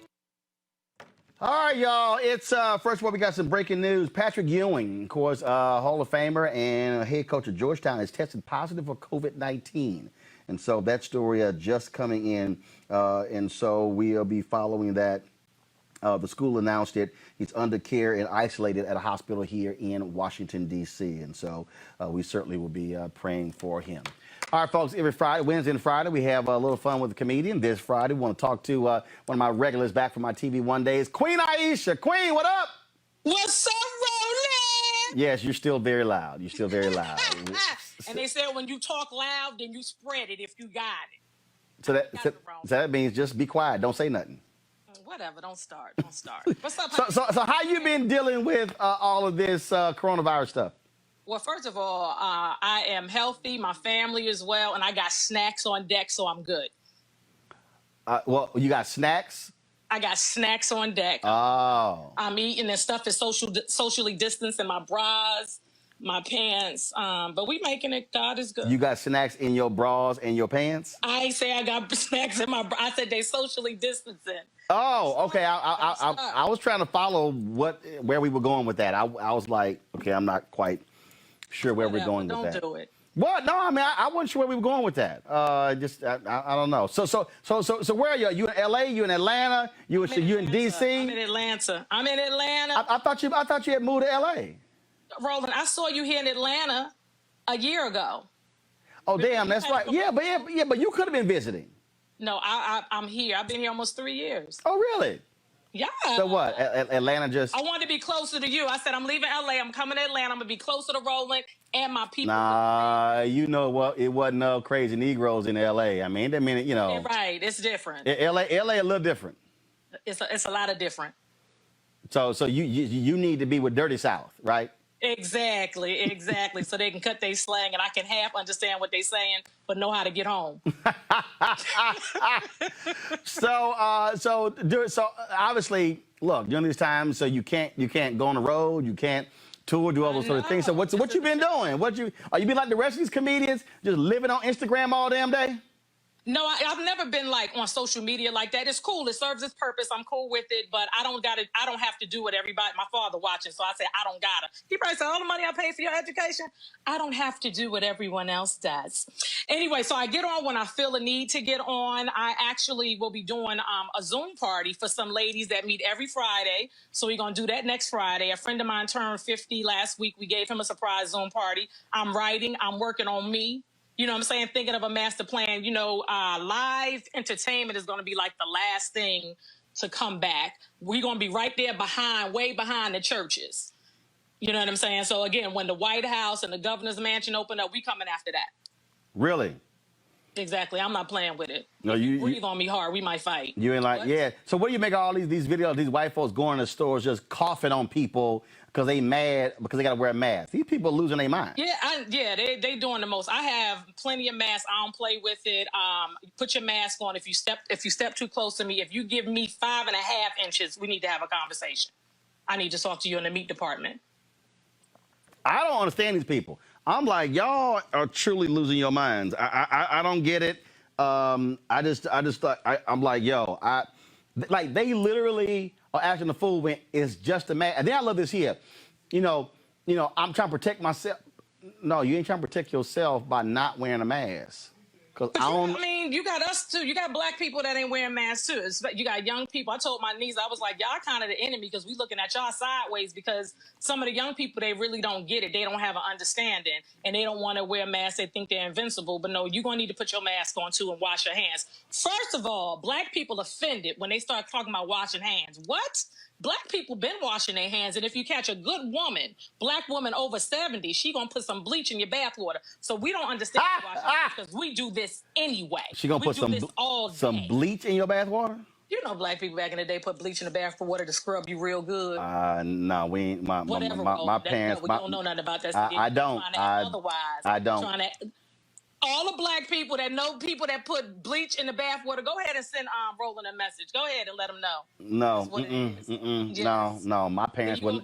My parents were not crazy. No, we actually could afford. Not saying that it was right. What I'm saying is. No, I don't know. I mean, we could afford. It being sanitary. We could afford soap. They did too. They just wanted to scrub you real good. No. We use bleach, or you use that to clean the damn ring around the tub. That dirt ring around the tub. They put bleach while the kids in the water? They put before, and they let it get a little saturated, mix it up a little bit, then go and dump in a little bit. So no, have you been bathing every day? No, it's some black customs I'll pass on. I got you. Have you been bathing every day since you've been quarantining and hunkering down? Why? First of all, you might forget. Why are we wasting this water? See, No, you might have forgotten. Remember we had the doc who was on my previous show who said that we take too many showers and baths, and she said that you should only be taking a shower once a week. Well, I'm not in agreement with that. I got it, but I'm doing. Remember, because she said we take too many showers and baths, so we're washing away bacteria. She said that bacteria actually protects us and keeps us healthy, but if we keep washing all the time, we're stripping our body of that bacteria. You know what? You remember that? I don't remember it, but I know that Dr. Oz and some other doctors have talked about it. No, I'm in agreement with that, and I'm practicing that right now. I got baby wipes. For what? You at the house? But I'm just saying, I mean, if you ain't going to take a full bath, at least you got to pat it. You know what I'm saying? Oh, so you use baby wipes to take a bird bath. What's wrong with a towel and some soap? Yeah, I mean, you can do that too. Whatever works for you, Roland. But if you got extra baby wipes around the house, not the bleach that everybody, your 45 was telling you can like take that and get the cure. We're not doing that. Just some regular baby wipes, unscented, wash your face, get behind your ears. Baby wipes or the Clorox wipes? Baby wipes. We not Cloroxing, no. We not on our body. Oh, you mean like makeup remover wipes? Baby wipes. They was for the babies before they took the makeup off, Roland. Okay, all right. I'm just checking. Okay. Queen, it's good to see you. Good to see you too. What's your cash app? How we send you something? Put a little something on it. Somebody, y'all sending money? Y'all for real? Yeah, we. Real? Okay, I ain't know that. Okay, go ahead. Let me give you that $sign. AISHAH F is in funny, A is in apple, R is in Roy, A is in apple, Aishah Farah. Aishah Henry Peterson hit that. Nikki Moore hit that. Roland Martin hit that. Lord. Sharon Richmond hit that. Yes, yeah, because we know, because you in quarantine, ain't nobody hit nothing. You right about that, and I ain't opening up for no. Queen Aishah, I appreciate it. You ignorant. You ignorant. Bye, girl. Bye. Bye. All right, y'all. Of course, we always end the show. Always good to talk to Queen. We always end the show having a good time. We have folks who join our Bring the Funk fan club. We certainly appreciate everybody who has joined our fan club. More than 6,000 of y'all. The number keeps going up. Remember, everybody who gives $50 or more, they get a personal shout out. Let me see. Do we have a list today? The list of my man Keenan sent them to me. No, we got the video. So here's the deal. I'm gonna read this. So we read the names Monday through Thursday, and then we just run the whole list on Friday. So we'll do that. Yo, we're not here on Monday. We're gonna be running a special Memorial Day. I know with the coronavirus, everybody forgot this is a holiday weekend. I want y'all to be safe. Do not do stupid stuff. Don't you go to church. Don't be out there congregating with people. I don't care what the rest of these people do, because I'm not trying to read another story of black people dying due to coronavirus. We already got more than 95,000 deaths in this country. We're about to hit 100,000. I want our people I want us to be safe. Everybody, but especially our people. I want us to be safe. All right. I'll see you guys on Tuesday live. Roland Martin Unfiltered. Holla!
You want to check out Roland Martin Unfiltered?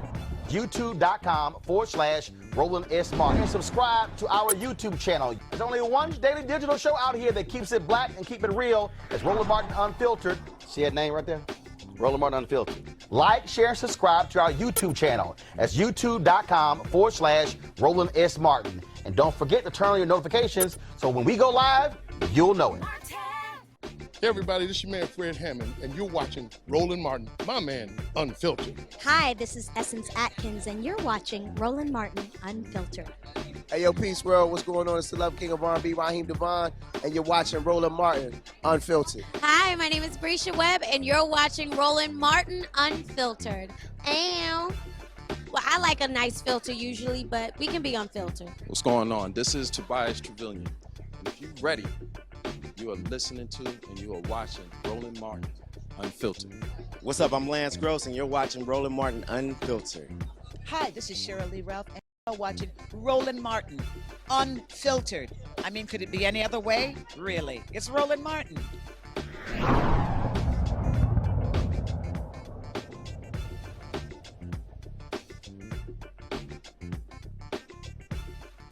You want to support Roland Martin Unfiltered?